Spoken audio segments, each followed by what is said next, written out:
Oke, kita lanjutin cerita Yaihe yang makin menggila. Ingat kan? Dia baru dapat template vampir Dracula yang bisa stop waktu. Sampai di Universitas Huadu, kampus di atas awan. Yaihe malah menolak dewan mahasiswa dan memilih berguru dengan Gongke. Jangan terkecoh sama penampilannya yang imut. Aslinya, Gongke ini mantan profesor super kejam. Di bawah bimbingannya, Yaihe digembleng habis-habisan di ruang ilusi sampai dia menguasai insting membunuh dan melihat titik lemah lawan. Merasa sudah kuat, Yaihe bersama Chuzo dan Liu Qingju nekat mengambil misi super bahaya menuju Kabupaten Lishui. Awalnya cuma investigasi, tapi mereka malah terjebak konspirasi kultus sesat, kerajaan surga dewa, dan sebuah laboratorium ilegal. Di sini, Yaihe pamer kekuatan dengan wujud titannya. Dia menghancurkan mecha Buddha raksasa dengan tangan kosong, lalu mengubah ilmuwan gila Dr. Feng jadi bawahan vampirnya. Dan disinilah puncaknya. Kalian harus lihat ini. Kultus itu mengorbankan seluruh kota untuk memanggil Dewa Bulan Baros. Bukannya lari, Yaihe malah menyusup ke ritual itu dan berhasil mencuri sebagian kekuatan sang dewa. Tentu saja Baros mengamuk dan langsung menghancurkan tubuh Titan milik Yaihe. Untungnya, Yaihe sudah curang. Dia memindahkan kesadarannya ke separuh tubuhnya yang lain dekat. Dr. Feng, saat kritis, Senior Qinglong, jagoan nomor 2 di negara itu, muncul dari langit untuk melawan Baros dan menyelamatkan keadaan. Berkat kekuatan dewa yang dicuri, template vampir Yaihe berevolusi jadi iblis bulan. Kekuatannya berlipat ganda di bawah sinar rembulan. Kembali ke kampus, Yaihe langsung direkrut Senior Qinglong menjadi agen elit divisi pertama. Dasar licik, Yaihe memanfaatkan status barunya untuk menyelamatkan organisasi temannya yang hampir bangkrut. Caranya, dia membuat sensasi dengan menantang seluruh pendekar di kampus untuk duel terbuka. Tujuannya hanya satu, menarik sponsor sebanyak mungkin. Episode 2 ditutup dengan gaya epik Yaihe. Dia terjun bebas dari helikopter, tanpa pengaman dan mendarat sempurna di arena. Sekarang, pertarungan ada di depan mata. Sambutlah sang raja monster. Lena langsung bergemuruh menyambut kemunculan Yaihe yang spektakuler. Menyewa helikopter cuma untuk pamer, benar-benar cara yang efektif. Sementara jagoan kita hanya diam, tak peduli dengan riuhnya suasana. Seorang murid tingkat 2, Long Tao, terlihat kesal. Dia ini sebenarnya cuma selebgram yang ingin numpang tenar di turnamen ini. Menjadi penantang pertama, jelas sangat menguntungkan. Kalau menang, dia langsung viral. Kalau kalah, dia tinggal biarkan orang lain yang mengurus anak baru itu. Lalu dia bisa sibuk mencari alasan. Long Tao menggerutu. Sialan. Anak baru ini benar-benar cari perhatian. Demi konten dan penonton, aku juga harus turun ke sana. Pembawa acara memperkenalkan Yaihe, keturunan naga dan ahli bela diri tahap 8. Dan ya, aku tahu, kalian sudah menunggu ini pertandingan resmi. Dimulai! Teriakan penonton langsung menggila tak terkendali. Long Tao baru akan membuka mulut untuk menantang. Tapi sebuah bayangan hitam melesat lebih dulu ke arahnya. Sang selebgram merasa pipinya dihantam kereta api sebelum semuanya gelap. Yaihe dengan santai menarik kakinya yang mendarat telak di wajah lawannya. Maaf, aku sedang buru-buru. Setelah itu, seorang perempuan tinggi dengan rambut kuncir kuda maju. Dia memanggul golok buanda raksasa yang lebih besar dari tubuhnya. Perempuan itu adalah Yao Ling, sosok yang paling ditakuti di tingkat 2. Meski baru ahli bela diri tahap 5, rekornya gila, menumbangkan 3 murid tahap 7 sekaligus. Pertanyaannya, kenapa petarung sekuat dia ikut campur? Yao Ling menatap tajam. Yaihe, akulah lawanmu. Begitu tanda mulai terdengar, Yao Ling langsung menendang pangkal goloknya hingga terlempar ke atas. Lengan rampingnya yang berotot baja langsung mengayunkan senjata berat itu dalam sebuah tebasan horizontal yang mematikan. Yaihe, di depannya hanya menggeleng pelan melihat serangan itu. Kemurnian golokmu terlalu rendah. Bersamaan dengan itu, tinju Yaihe memancarkan cahaya biru yang mengerikan. Pukulan secepat kilat itu menghantam golok Guandao, menghancurkannya berkeping-keping seolah terbuat dari kaca. Setelah membuat Yao Ling tak berkutik, Yaihe melirik bosan ke arah kerumunan penantang di bawahnya. Kalian semua maju saja bersamaan. Aku benar-benar sedang buru-buru. Kalian dan aku sama-sama tahu kan? Ucapannya yang arogan itu langsung membakar emosi semua orang. Para senior merasa harga diri mereka diinjak-injak. Bocah tingkat 1, jangan banyak gaya. Mentang-mentang dari area naga, ngeremehin orang. Ayo kita habisi dia bareng-bareng. Tapi, Apa yang terjadi selanjutnya? Siap-siap, karena ini bakal bikin kalian melongo. Aksi Yaihe di atas panggung itu persis kayak fitur auto clear di game. 3 ahli dan belasan murid unggulan yang mengeroyoknya tumbang satu persatu kayak lalat.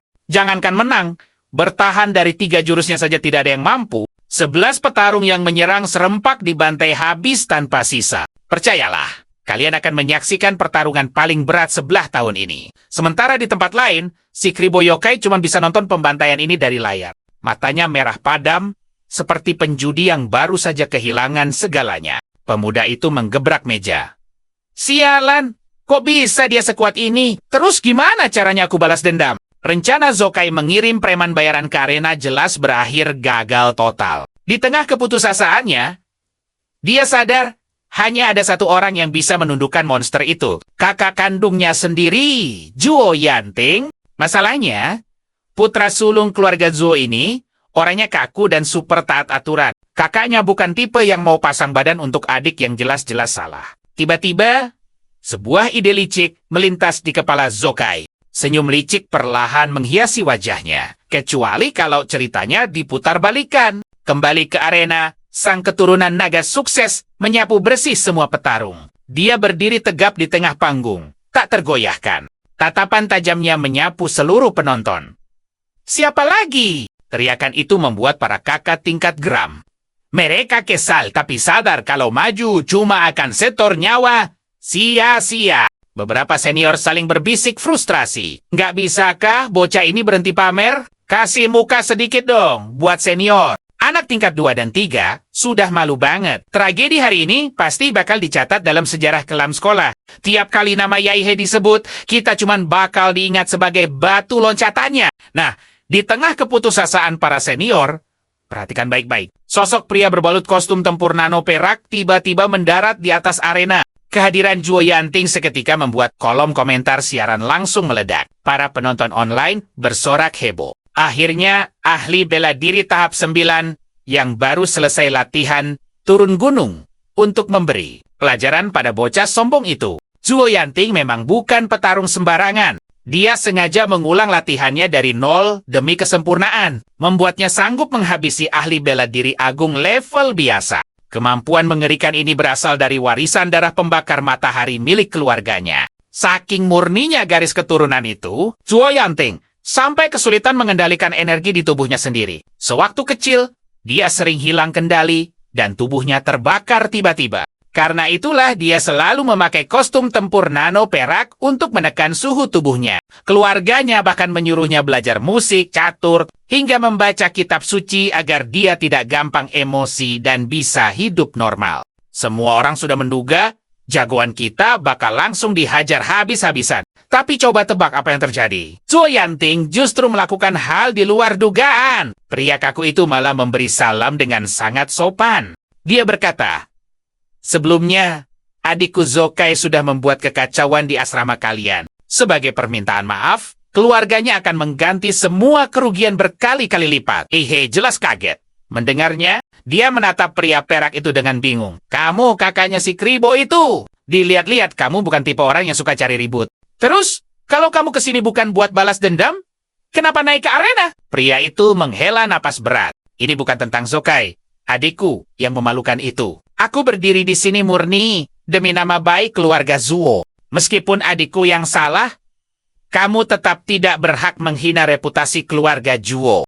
Mengerti arah pembicaraan ini, Yaihe hanya melambaikan tangan sambil tertawa meremehkan. Drama yang klise banget. Sudah ketebak? Orang licik pasti akan memutarbalikkan fakta. Terserahlah, aku tidak peduli. Reaksi santai itu membuat alis Zuo Yanting berkerut tajam. Suaranya seketika berubah dingin. "Aku mau kamu berlutut dan minta maaf pada keluarga Zuo. Sayangnya, jagoan kita tidak gampang diintimidasi." Dia membalas dengan seringai tajam. "Kalau mau aku minta maaf, buktikan dulu kalau kamu mampu memaksa." Dan ya, inilah momen yang kita semua tunggu. Setelah adu mulut itu, keduanya langsung bergerak secepat kilat, bak koboi yang siap berduel. Dua pasang tinju melesat dan berbenturan sangat keras, menciptakan ledakan udara yang memekakan telinga. Pukulan pertama ini membuktikan kalau kekuatan dan kecepatan mereka benar-benar setara. Tanpa buang waktu, keduanya langsung memulai pertarungan jarak dekat yang brutal, saling menghantam tanpa ampun,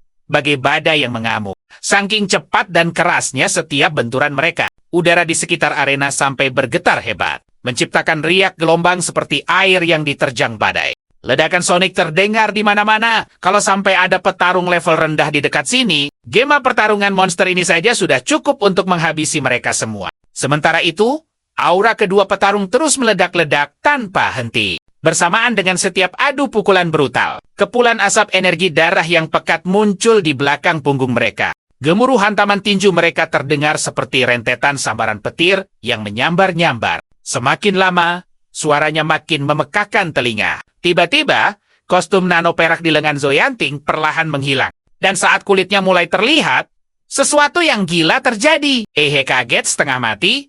Suhu di sekitar lawannya itu melonjak drastis hingga 20 derajat. Hawa panas yang ekstrem itu bahkan sampai mengeluarkan kepulan asap dan percikan api sungguhan. Udara panas menyelimuti kedua lengan sang senior, memperlihatkan jalur meridiannya yang menyala merah membara. Inilah wujud asli kekuatan darah pembakar matahari milik keluarga Zhou. Sorak-sorai penonton pecah melihat pemandangan ini. Gila! Mereka berdua ini benar-benar monster. Levelnya sudah beda jauh dari penantang sebelumnya. Di tengah badai adu pukulan yang mengerikan, ayunan lengan mereka sudah berubah menjadi bayangan kabur saking cepatnya. Asap energi darah yang pekat tadi kini tersapu oleh angin kencang. Energi itu berputar liar, membentuk tornado berwarna darah yang menutupi pandangan semua orang di arena. Semakin lama bertarung, Zoyanting justru semakin dibuat merinding oleh lawannya, merasakan aura mengerikan di depannya. Sang senior membatin tak percaya. Ini wujud aslinya? Kenapa auranya mirip sekali dengan iblis? Tepat saat itu, zirah energi hitam legam perlahan merayap dan menyelimuti seluruh tubuh Yaihe. Cahaya biru sedingin es yang mengerikan memancar keluar dari setiap celah zirah tersebut, memanfaatkan momen keterkejutan lawannya. Yaihe melepaskan satu pukulan telak yang langsung membuat pria perak itu terbang. Sambil menatap musuhnya yang terlempar, sang pemilik garis keturunan naga itu tersenyum tipis meremehkan. Jangan lengah begitu, Tuan Muda Zhou. Ragu sedikit saja, kamu bisa langsung tamat. Di bangku penonton, seorang anak kecil tanpa sadar meremas mainan superhero-nya saking serunya. Ayo kakak Kapi, kalahkan Raja Iblis! Yaih, di atas arena, pria dari keluarga Zhou itu mengerutkan kening. Dia heran dengan gaya bertarung musuhnya yang sangat liar dan brutal. Sambil menahan sakit, dia bergumam bingung. Apa ini cuma halusinasiku? Kenapa rasanya anak ini fisiknya makin lama makin membesar? Mendengar itu, lawannya malah tertawa terbahak-bahak. Percaya saja, Senior Zhou. Aku memang sedang membesar. Ternyata, pemuda berzirah hitam itu tidak melepaskan kekuatan raksasanya keluar tubuh. Sebaliknya, dia mengompres semua kekuatan raksasa itu ke dalam anatomi tubuhnya sendiri. Sebuah kendali tingkat dewa. Dan percayalah, teknik gila ini benar-benar mengubah segalanya. Dia bukan cuma jadi lebih cepat, tapi ketahanan fisiknya juga berlipat ganda setiap detiknya. Sambil terus menyerang tanpa ampun, jagoan kita kembali berkata dengan santai. Sekarang, menghajarmu itu rasanya seperti orang dewasa memukuli anak kecil. Zoyanting merasa setiap pukulannya ditangkis. Rasanya seperti ada bom yang meledak di dalam organ tubuhnya. Pria perak itu mengumpat dalam hati. Dasar monster. Pantas saja dia berani menantang satu sekolah. Apa fisik segila ini benar-benar bisa dimiliki manusia? Kukira garis keturunanku sudah yang paling hebat. Nyatanya, kekuatan murni keluarga Zhou terasa seperti mainan jika dibandingkan dengan lawannya. Pria berzirah hitam di depannya ini adalah monster sejati yang menyamar sebagai manusia. Seluruh tulang di tubuh Zoyanting mulai berderak ngilu. Tak sanggup lagi menahan hantaman brutal itu. Sadar dirinya sudah di ambang batas, dia kembali meneguhkan hatinya. Tubuh yang kubangun susah payah ini hampir hancur. Sepertinya aku harus latihan dari nol lagi. Tapi sebelum itu, aku harus membereskan monster ini dulu. Kalau kalah tenaga, aku akan menang dengan kecepatan penuh. Akhirnya, dia berhasil mencuri jeda sesaat dari badai serangan Yaihe. Telapak kakinya menyemburkan ledakan api, memberikan dorongan super kuat yang membuatnya melesat mundur menjauh. Akhirnya mendapatkan sedikit jeda untuk mengambil napas. Tapi tiba-tiba, tubuh lawannya justru bersinar dengan cahaya biru terang yang menyilaukan. Energi atom terkumpul dengan kecepatan gila di dalam mulut pemuda itu. Sambil bersiap melepaskan serangan pamungkas, Yai He tertawa dingin. Sepertinya, kau sama sekali tidak mempelajari data pertarunganku sebelumnya ya. Berani sekali menantangnya tanpa persiapan. Dia mendengus sinis.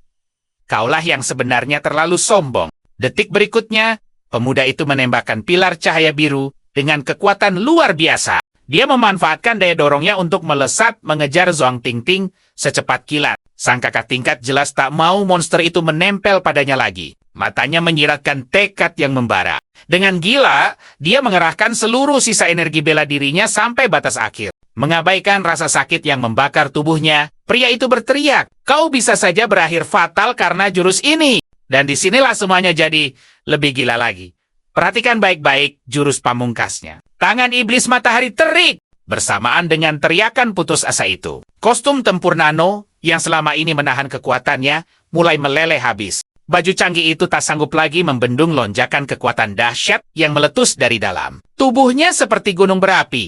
Telapak tangannya kini berubah merah menyala, tembus pandang seperti besi cair panas. Lalu diayunkan lurus ke depan. Seluruh energi api di tubuhnya terkuras habis. Mengalir deras ke telapak tangannya dipandu oleh energi bela diri. Hawa panas ekstrem langsung mengubah suhu sekitar, membuat para penonton di tribun kembali heboh. Panasnya bukan main. Pantas saja keluarganya dikenal sebagai master elemen api. Dalam sekejap, bola cahaya di tangan Zoyanting nyaris berubah menjadi matahari mini. Sinar merahnya bahkan jauh lebih terang daripada semua lampu sorot di seluruh arena. Saking panasnya, lantai arena yang dibuat khusus itu pun mulai meleleh. Dengan sisa tenaganya, dia melemparkan matahari mini itu lurus ke arah Yai He. Tapi bukannya takut. Jagoan kita malah menyeringai lebar. Melihat kiamat kecil itu datang, kedua matanya yang bersinar biru buas kini dipenuhi semangat bertarung yang murni. Dia maju menyambut serangan itu. Nah, begini baru seru. Akhirnya, ada serangan yang sedikit lah ya. Kalian pikir cuma dia yang bisa menembakkan gelombang energi. Yai He punya kejutan lain untuk kita semua. Yai He terlihat memadatkan energi atom dengan konsentrasi tinggi di telapak tangannya. Dia melapisi energi liar itu dengan energi bela diri berlapis-lapis, menjadikannya sebuah bola yang stabil dan terkendali. Berkat kekuatan mental dan energi bela diri yang melimpah, bola energi itu tidak meledak, tapi terus membesar. Tepat saat tangan iblis matahari terik milik lawannya selesai dicas, bola energi atom di tangan Yai He sudah membengkak raksasa hingga radius 10 meter. Dan itu belum selesai. Bola energi itu langsung berubah menjadi pilar cahaya biru raksasa berdiameter 20 meter. Gelombang mengerikan itu tampak seperti tsunami biru yang siap melenyapkan segalanya, melesat dan menelan sosok Zoyanting. Di bawah dominasi cahaya putih kebiruan yang membutakan mata itu, serangan matahari kebanggaan sang kakak tingkat tadi terlihat seperti nyala korek api kecil. Menghadapi lautan biru raksasa yang menutupi langit, pikiran pria itu langsung kosong. Hanya satu kalimat yang terlintas di kepalanya saat itu. "Aku akan berakhir di sini." Cahaya putih kebiruan itu benar-benar menelannya tanpa ampun. Serangan mataharinya hancur berkeping-keping, seperti perahu kayu kecil di tengah badai lautan energi atom. Kita semua baru saja melihat kekuatan penghancur. Tapi tiba-tiba, sebuah suara yang sangat dikenal memecah ketegangan di arena. Dengan nada datar namun penuh tekanan, suara itu menggema menembus kekacauan. "Yai He, tindakanmu ini sudah sedikit keterlaluan." Mendengar teguran tak terduga itu, Yai He yang baru saja melepaskan serangan kiamat langsung berhenti, dan hanya bisa menggaruk kepalanya dengan canggung. Sambil menyeringai, dia menjawab santai, "Loh, justru karena aku lihat kepala sekolah Shi datang, makanya aku bertarung habis-habisan." Tanpa disadari, di depan jagoan kita kini sudah berdiri seorang pria elegan dengan pakaian berkerah Shanghai. Kita langsung masuk ke adegan panas di mana tangan kepala sekolah mencengkeram Zoyanting yang masih siok berat. Kepala sekolah Shi Jing hanya bisa menghela napas. Terlihat lelah merespons alasan konyol murid biang kerok di hadapannya. Sambil menggelengkan kepala, sang kepala sekolah membalas, "Aku cuma mampir untuk mengecek pertandingan arena yang sedang viral. Kalian bicarakan. Tidak kusangka, aku malah ditarik olehmu untuk unjuk gigi di depan umum. Kamu pasti sengaja melakukan ini kan?" Sambil memandangi panggung yang hancur, Yai He hanya menggaruk kepalanya dan tertawa canggung. "Mau bagaimana lagi? Kepala sekolah, kalau Anda tidak turun tangan, pertandingan arenaku ini tidak akan punya wibawa. Anggap saja membantu muridmu ini. Kepala sekolah Jingwen akhirnya pasrah dan melepaskan cengkeramannya, membiarkan murid malang itu ambruk ke tanah. Sementara pria elegan itu hanya menggeleng melihat tingkah pahlawan kita. Gurumu itu setiap hari masih mengeluh padaku, kalau kamu ini murid yang bodoh dan lambat. Padahal sepertinya kamu hanya sedang mempermainkannya. Baiklah, kali ini aku akan memberimu sedikit muka. Aku sendiri yang akan membantu menjaga wibawa arena ini. Tokoh penting itu lantas mengerahkan energinya untuk menggema. Dan di sini, perhatikan baik-baik. Pengumuman penting akan segera dimulai. Selanjutnya, apa masih ada yang ingin menantang Yai He? Jika tidak ada, maka aku umumkan bahwa dia berhasil menyapu bersih semua tantangan dan resmi mempertahankan posisinya sebagai penguasa arena. Mendengar pengumuman keras itu, barisan para senior hanya bisa saling pandang dengan canggung. Mereka sibuk saling lempar tanggung jawab, menyuruh teman di sebelahnya maju. Namun, tak ada satupun yang berani. Wajar saja nyali mereka ciut setelah melihat gelombang energi biru raksasa berdiameter 20 meter tadi. Melihat seisi stadion terdiam, sang kepala sekolah tersenyum tipis dan kembali bersuara. Karena sudah tidak ada penantang lagi, aku nyatakan Yai He sebagai pemenang mutlak hari ini. Tepat setelah itu, sang pembawa acara langsung naik panggung dan berteriak heboh. Selamat untuk Yai He. Dari tingkat 1, hanya dengan kultivasi praktisi bela diri, dia sukses meratakan semua ahli bela diri di sekolah ini seorang diri. Prestasi gila ini belum pernah terjadi sebelumnya, dan mungkin tidak akan pernah terulang kembali. Mulai hari ini, namanya akan abadi sebagai legenda kampus kita. Bersamaan dengan pengumuman itu, kolom komentar siaran langsung meledak dengan spam kalimat yang seragam. Ikut menjadi saksi sejarah, saksi lahirnya bintang baru bagi kampus, negara, dan bahkan seluruh umat manusia. Dan ini alasan kenapa semua orang begitu heboh. 5 dewa pelindung negara sedang terluka parah dan terpaksa melakukan latihan tertutup. Sementara nasib Mahaguru Du Jinming masih tak menentu. Belum lagi tragedi jatuhnya 12 kota di wilayah bawah ke tangan musuh. Di tengah masa suram ini, kemunculan pemuda luar biasa itu bagaikan oase di tengah padang pasir. Sebuah berkah dari langit untuk menyelamatkan negara. Warga kota yang memantau siaran langsung pun ikut merayakannya.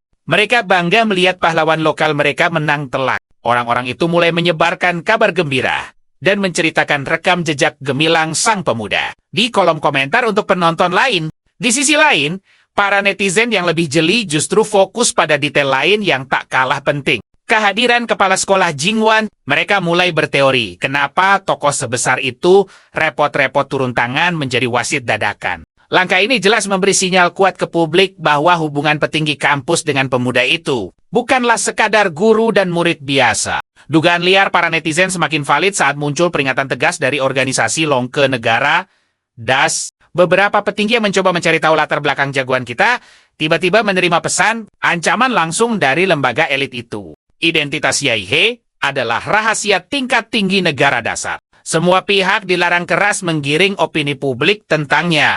Jika melanggar, organisasi Longwei tidak akan segan mengambil tindakan paksa. Terlepas dari semua teori konspirasi, akhir pertandingan ini disambut sorak-sorai oleh seluruh anggota perkumpulan Long. Mereka langsung sibuk berkumpul untuk mengadakan pesta perayaan dadakan. Di tengah euforia, alat komunikasi jagoan kita tiba-tiba bergetar, memancarkan proyeksi virtual Dr. Feng dengan wajah serius. Dan percayalah, disinilah cerita yang sesungguhnya baru akan dimulai dengan sebuah pesan penting. Lagi pula, sewaktu masih hidup, aku ini salah satu insinyur utama proyek ini. Masalahnya, tabung ini punya pemancar elektronik khusus. Begitu segelnya dibuka, tubuh kita bakal langsung ditandai oleh sinyal pelacak. Sang dokter menghela napas. Organisasi burung laser pasti akan langsung melacak dan memburu kita tanpa ampun. Tapi tenang saja, aku sudah mulai mengumpulkan bahan untuk membuat alat peredam sinyal. Kira-kira butuh setengah bulan untuk mencari semua bahannya. Dan setengah bulan lagi untuk memecahkan sandi matematis rumit di tabung ini. Pemuda itu mengangguk paham mendengar laporan detail dari bawahannya. Kalau begitu, kerjakan secepatnya. Tapi ingat, yang terpenting adalah keselamatanmu sendiri. Begitu proyeksi hologramnya mati, Yai He memijat pelipisnya, menggumamkan fakta gila yang baru saja ia temukan. Dari ingatan Dr. Feng, ternyata organisasi Prometheus di masa lalu punya dukungan kuat dan kerja. Sama rahasia dengan kerajaan langit, Jenderal Dewa, mereka memakai sumber daya raksasa untuk diam-diam menetaskan janin iblis bagi kerajaan itu. Nah, disinilah ceritanya jadi gila. Saat janinnya hampir matang, para ilmuwan itu malah berkhianat. Rupanya, selama proses inkubasi yang panjang, orang-orang Prometheus diam-diam menyuntikkan berbagai zat beracun ke dalamnya. Hasilnya, saat monster iblis itu lahir, kondisinya super lemah. Momen itulah yang mereka manfaatkan untuk menangkap monster hidup pertama dalam sejarah manusia. Makhluk malang itu langsung dipotong-potong dan organ dalamnya dibedah untuk jadi bahan eksperimen brutal. Bayangkan, mereka punya sampel makhluk hidup dengan kasta jauh di atas rata-rata penghuni planet ini. Teknologi biologi Prometheus langsung melesat gila-gilaan. Dari bangkai monster itulah lahir berbagai proyek sinting. Salah satunya adalah proyek Taman Eden yang sangat mengerikan. Sebuah rencana ambisius untuk menciptakan dewa buatan mereka sendiri. Dewa ini bukan cuma disiapkan untuk menangkis invasi, tapi juga dirancang untuk menghapus semua tatanan negara dan bangsa yang ada. Singkatnya, mereka ingin sosok ini jadi penguasa tunggal yang membagi sumber daya secara otoriter demi menciptakan keadilan absolut versi mereka. Mengubah planet ini menjadi utopia seperti Taman Eden dalam mitologi. Selain itu, ada juga proyek percikan api yang fokus memodifikasi genetik seluruh manusia demi evolusi ras besar-besaran. Dan ternyata, proyek gila inilah yang jadi cikal bakal gen emas milik organisasi burung laser sekarang. Rahasia kelam di balik nama Prometheus benar-benar dalam dan tak ada habisnya. Gara-gara pernah keceplosan menyebut beberapa istilah soal gen di masa lalu, Heihe mulai curiga orang-orang sekarang salah sangka dan menganggapnya punya hubungan dengan sekte. Ilmuwan gila itu. Instingnya berteriak, memperingatkan kalau cepat atau lambat, dia pasti akan terseret ke dalam konflik yang melibatkan sisa-sisa Prometheus. Tapi jujur saja, mikirin konspirasi sebesar itu bikin kepala pusing kan? Untuk saat ini, pemuda itu memilih menyingkirkan teori tersebut dan fokus pada urusan di depan mata. Dia merogoh sakunya, mengeluarkan sebuah lencana keluarga gaya Eropa kuno yang diberikan Qinglong. Tempo hari, karena sibuk dengan pertandingan arena. Dia belum sempat mempelajari teknik penempaan tubuh yang tersegel di dalam artefak itu. Berhubung sekarang ada waktu luang, dia berniat mencoba latihan sambil bersantai. Heihe menyelipkan lencana itu tepat di bawah bantalnya, lalu memejamkan mata dan mulai mempraktikkan metode kultivasi rahasia itu. Baru sebentar terlelap, kesadarannya tiba-tiba ditarik paksa. Pemuda itu merasakan rintik hujan sedingin es menusuk wajahnya, pecah menjadi percikan air yang terasa begitu nyata. Begitu matanya terbuka, kamarnya sudah lenyap, dan coba tebak, kita semua ikut terbawa ke tempat yang benar-benar asing. Heihe mendapati dirinya memakai zirah kesatria usang, terbaring kaku di tengah lautan tumpukan jasad. Suasananya benar-benar mencekam. Tempat antah berantah ini jelas baru saja dilanda perang yang sangat brutal. Tapi melihat jejak kerusakannya, ini 100% bukan perang antar manusia. Tanah di sekitarnya penuh bekas luka bakar hangus yang anehnya tidak padam, meski diguyur hujan deras. Di beberapa titik, terlihat bekas cakaran tajam yang mustahil dibuat oleh senjata manusia. Ditambah lagi genangan lumpur raksasa yang tersebar di mana-mana. Kalau dilihat dari atas, genangan lumpur ini ternyata membentuk sebuah pola, jejak kaki dari makhluk raksasa yang super mengerikan. Perlahan, Heihe sadar kalau guyuran hujan dingin yang membasahinya sudah berhenti total. Baju zirah berat yang dikenakannya kini terasa sangat menyiksa. Tanpa pikir panjang, pemuda itu langsung melepas zirah rusaknya dan melemparnya begitu saja. Sambil melangkah hati-hati, dia mulai mengobrak-abrik tumpukan mayat untuk mencari pedang besar, yang kondisinya masih bagus. Di dalam ruang dimensi pertempuran ini, semua kekuatan aslinya terkunci rapat dan tidak bisa ia gunakan. Jadi untuk sementara, dia terpaksa harus mengandalkan senjata rongsokan apa adanya demi bisa bertahan hidup. Sambil memperkirakan waktu, jagoan kita ini merasa kalau pemilik dimensi ini seharusnya akan segera menampakkan diri. Dan firasatnya terbukti benar. Tak lama kemudian, ringkikan kuda yang nyaring memecah kesunyian dari kejauhan. Nah, perhatikan baik-baik. Dua kuda jangkung yang menarik sebuah kereta mewah tiba-tiba berhenti. Tepat di hadapannya, tirai jendela kereta itu terbuka, memperlihatkan sosok lelaki tua berwajah keras dengan penutup mata dan rambut cepat. Tapi ada yang aneh. Begitu si kakek ini mengenali wajah pemuda di depannya, dia langsung mendengus kesal dan membanting tirainya. Menyadari kusir itu mau kabur, Yaihe buru-buru menahan bagian belakang kereta dengan tangan kosong. Dan hasilnya benar-benar mengejutkan. Meskipun kedua kuda perkasa di depan sana meringkik dan mengerahkan seluruh tenaga mereka, kereta itu tetap diam membeku. Tak bisa maju sedikit pun. Sambil menahan gerbong, pemuda itu bertanya dengan wajah bingung. Kenapa kamu malah kabur? Bukannya kamu seharusnya memberiku misi ujian di tempat ini? Dari dalam kereta, terdengar balasan dengan nada marah. Bocah nakal.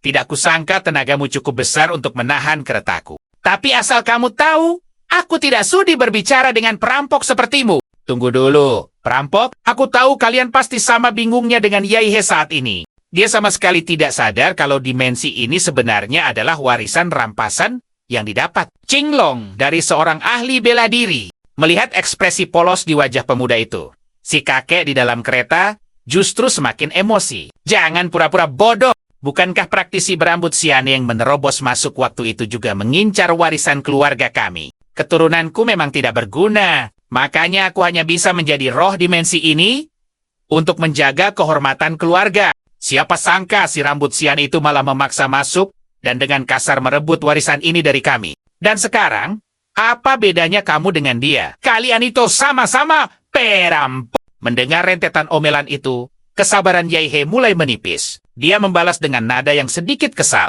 Patua, aku sama sekali tidak peduli dengan dendam masa lalumu. Tapi sebagai NPC, kamu tidak boleh lari dari tugas. Sayangnya, kakek itu tetap bersikap keras kepala dan dengan sengaja mengabaikannya. Karena tidak mau kehilangan satu-satunya petunjuk. Jagoan kita akhirnya memikirkan ide brilian yang sedikit barbar. Dia mengangkat pedang di tangannya. Lalu dengan dua tebasan kilat yang presisi, menghancurkan roda kereta itu sampai berkeping-keping. Guncangan keras akibat gerbong yang ambruk, sontak membuat pria tua di dalamnya panik bukan kepalang. Sambil mengintip dari jendela yang miring, kakek itu berteriak kaget. Bocah gila, apa yang mau kamu lakukan? Sambil menenteng pedangnya, pemuda itu hanya menyeringai ramah tanpa dosa.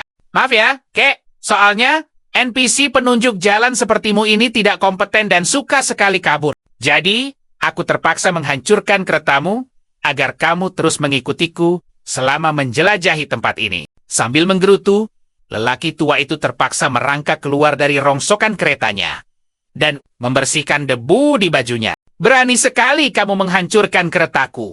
Tapi sudahlah, setidaknya kamu sedikit lebih sopan daripada si rambut sayoni itu. Ikuti saja jejak semburan lumpur ini. Nanti kamu akan tiba di lokasi ujiannya. Pemuda itu pun mulai berjalan mengikuti petunjuk yang diberikan. Namun beberapa saat kemudian, dia berhenti sambil menggaruk kepala. Aneh, jejaknya tiba-tiba menghilang di sini. Benar-benar bikin pusing. Memperhatikan kepanikan itu, si kakek penjaga diam-diam tersenyum sinis dan tertawa dalam hati. Bocah ingusan. Kalian pikir pahlawan kita bakal tertipu begitu saja? Tentu tidak. Nikmati saja tersesat selamanya di dimensi ini. Batin si kakek. Tepat di saat pria tua itu sedang asyik merayakan kemenangannya, Yaihe tiba-tiba mendongak menatap langit yang kelabu. Dia bergumam pelan sambil menganalisis situasinya. Kalau jejaknya putus di tanah, jangan-jangan makhluk itu terbang ke atas. Dan benar saja. Matanya yang super tajam langsung menangkap bayangan siluet monster raksasa yang sedang melayang jauh di udara. Di sisi lain, si kakek yang sadar kemana tatapan pemuda itu tertuju langsung menelan ludah. Jantungnya langsung berdebar. Kita semua pasti mikir, gimana bocah ini bisa nemuin petunjuknya secepat itu. Insting setajam ini, ditambah kekuatan gilanya tadi, andai dia benar-benar keturunan klanku, masa depan kami pasti gemilang. Sajang sekali. Tentu saja jagoan kita tidak sadar dengan drama batin yang dialami si kakek di Sebelanja. Begitu tahu arah terbang monster itu, sebuah rencana langsung terbentuk. Makhluk terbang manapun takkan bersarang di dataran rendah. Dan di sini hanya ada padang luas. Selama aku terus menuju puncak tertinggi itu, targetnya pasti di sana. Matanya langsung bersinar penuh keyakinan. Dia menoleh ke teman seperjalanannya dan tertawa kecil. Kek, sepertinya aku harus merepotkanmu untuk meminjam kudamu sebentar. Setelah perjalanan menanjak yang entah berapa lamanya, Yaihe akhirnya melewati dataran luas itu dan sampai di puncak gunung bersalju yang menjulang tinggi. Tapi baru saja tiba, kudanya mendadak panik. Seolah merasakan aura mengerikan dari penguasa wilayah ini. Kuda itu mengamuk hebat, membanting tubuhnya, hingga Yaihe terlempar dengan keras ke atas tanah bersalju. Melihat kuda yang gemetar ketakutan itu, Yaihe malah tersenyum puas. Dia tahu firasatnya benar, dan disinilah bagian paling gilanya. Taungan naga, memekakan telinga, menggema dari balik gunung. Sepasang sayap raksasa membentang puluhan meter, menutupi langit saat sosok itu turun perlahan dari atas. Makhluk agung itu punya 3 leher panjang, yang menopang 3 kepala naga seputih salju. Benar-benar sangat mengintimidasi. Melihat monster mitologi itu turun tepat di depannya, mata Yaihe membelalak tak percaya. Gila, jangan-jangan ini adalah musuh bebuyutan Demola dalam legenda sang bencana pelenyap bintang. Tepat saat itu, salah satu kepala naga putih merunduk, mendekati sang jagoan kita.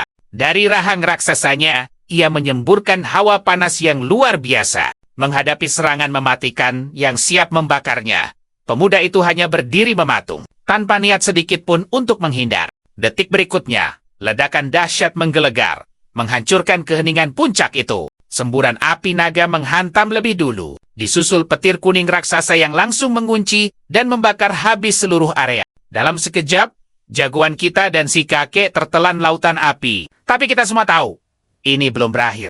Untungnya, bagi si lelaki tua, statusnya sebagai pewaris dimensi ini membuatnya kebal dari serangan fatal di tempat ini. Menatap kehancuran di depannya, pria tua itu tersenyum puas. Dia bergumam pelan, seolah mengasihani nasib musuhnya. Walau kau pintar menemukan lokasinya, pada akhirnya kau hanya akan jadi debu di telan api naga.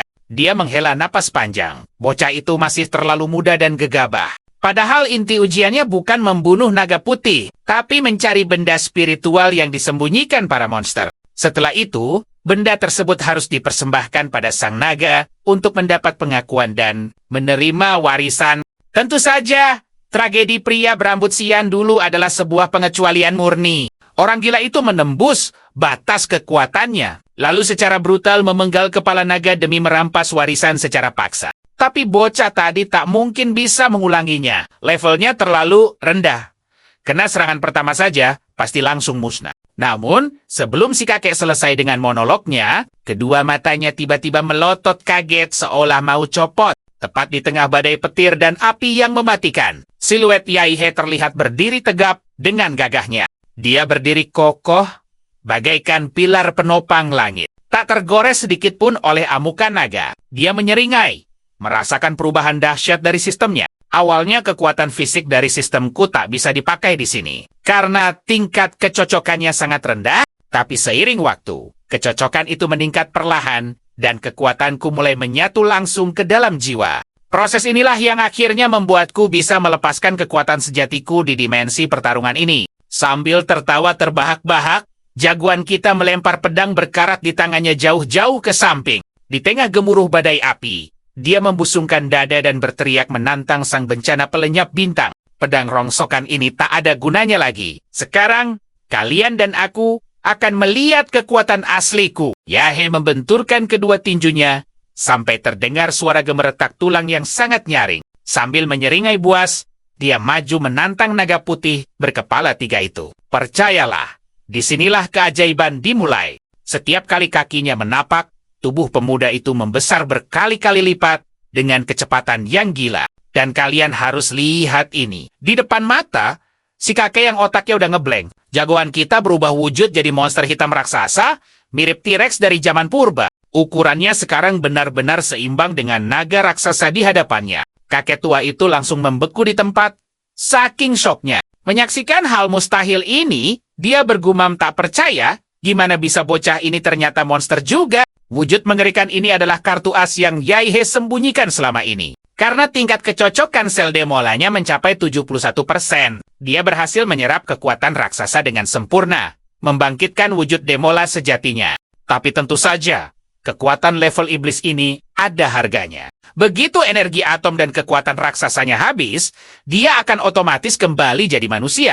Kalau dihitung-hitung, wujud ini paling lama hanya bisa bertahan selama 2,5 menit. Meski singkat, monster hitam itu sangat percaya diri. Waktu segitu lebih dari cukup buat membereskan semua ini. Di seberang sana, 3 kepala naga itu refleks mundur selangkah melihat sosok monster baru ini. Makhluk mitologi itu mengaum pelan, penuh dengan kewaspadaan tinggi. Sang pemuda dalam wujud Demola menatap mangsanya dengan mata yang menyala karena semangat bertarung. Sambil menggeram, dia siap menyambut duel maut ini. Pertarungan epik Demola melawan bencana pelenyap bintang. Nah, disinilah pertarungan sesungguhnya dimulai. Tanpa basa-basi, monster Demola itu langsung menerjang dan membanting tubuh sang naga ke tanah. Bersalju dengan brutal. Hantamannya membuat seluruh gunung bergetar hebat, seolah diguncang gempa dahsyat. Tapi guncangan itu sama sekali tidak menghentikan adu pukul antara kedua monster raksasa ini. Gunung-gunung di sekitar mereka hancur lebur, jadi saksi bisu benturan fisik mereka berdua. Pemandangan ini benar-benar epik.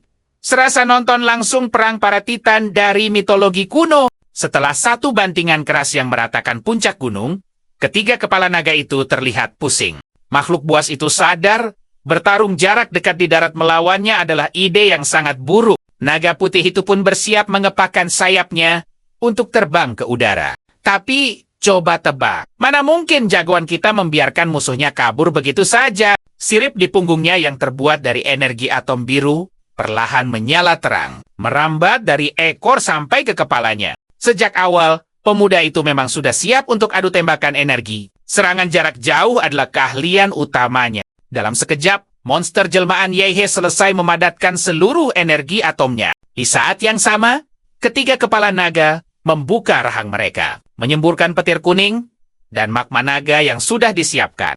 Tiga aliran energi mematikan itu menyatu di udara, berubah menjadi pilar cahaya api dan petir berbentuk spiral yang mengerikan. Dari arah berlawanan, pilar cahaya atom biru yang menyilaukan menyembur deras dari mulut monster Demola. Dua serangan dahsyat itu berbenturan di udara, menciptakan bola energi merah gelap yang terus membesar tak terkendali. Karena wujud Demola ini sangat boros energi. Durasi transformasi Yaihe langsung berkurang drastis setelah menembakkan napas atom tadi. Tapi jangan lupa, pemuda ini masih punya banyak kartu as di tangannya. Jurus andalannya jelas bukan cuma satu. Tanpa peringatan, duri-duri tulang raksasa yang tak terhitung jumlahnya tiba-tiba keluar dari perut. Demola melesat menusuk tubuh sang naga. Si naga yang sedang fokus adu laser jelas sama sekali tidak siap. Jangankan bertahan, otot-ototnya bahkan tidak sempat menegang untuk menahan serangan fatal itu. Cairan panas menyembur deras ke udara, disusul sisik-sisik putihnya yang rontok berterbangan.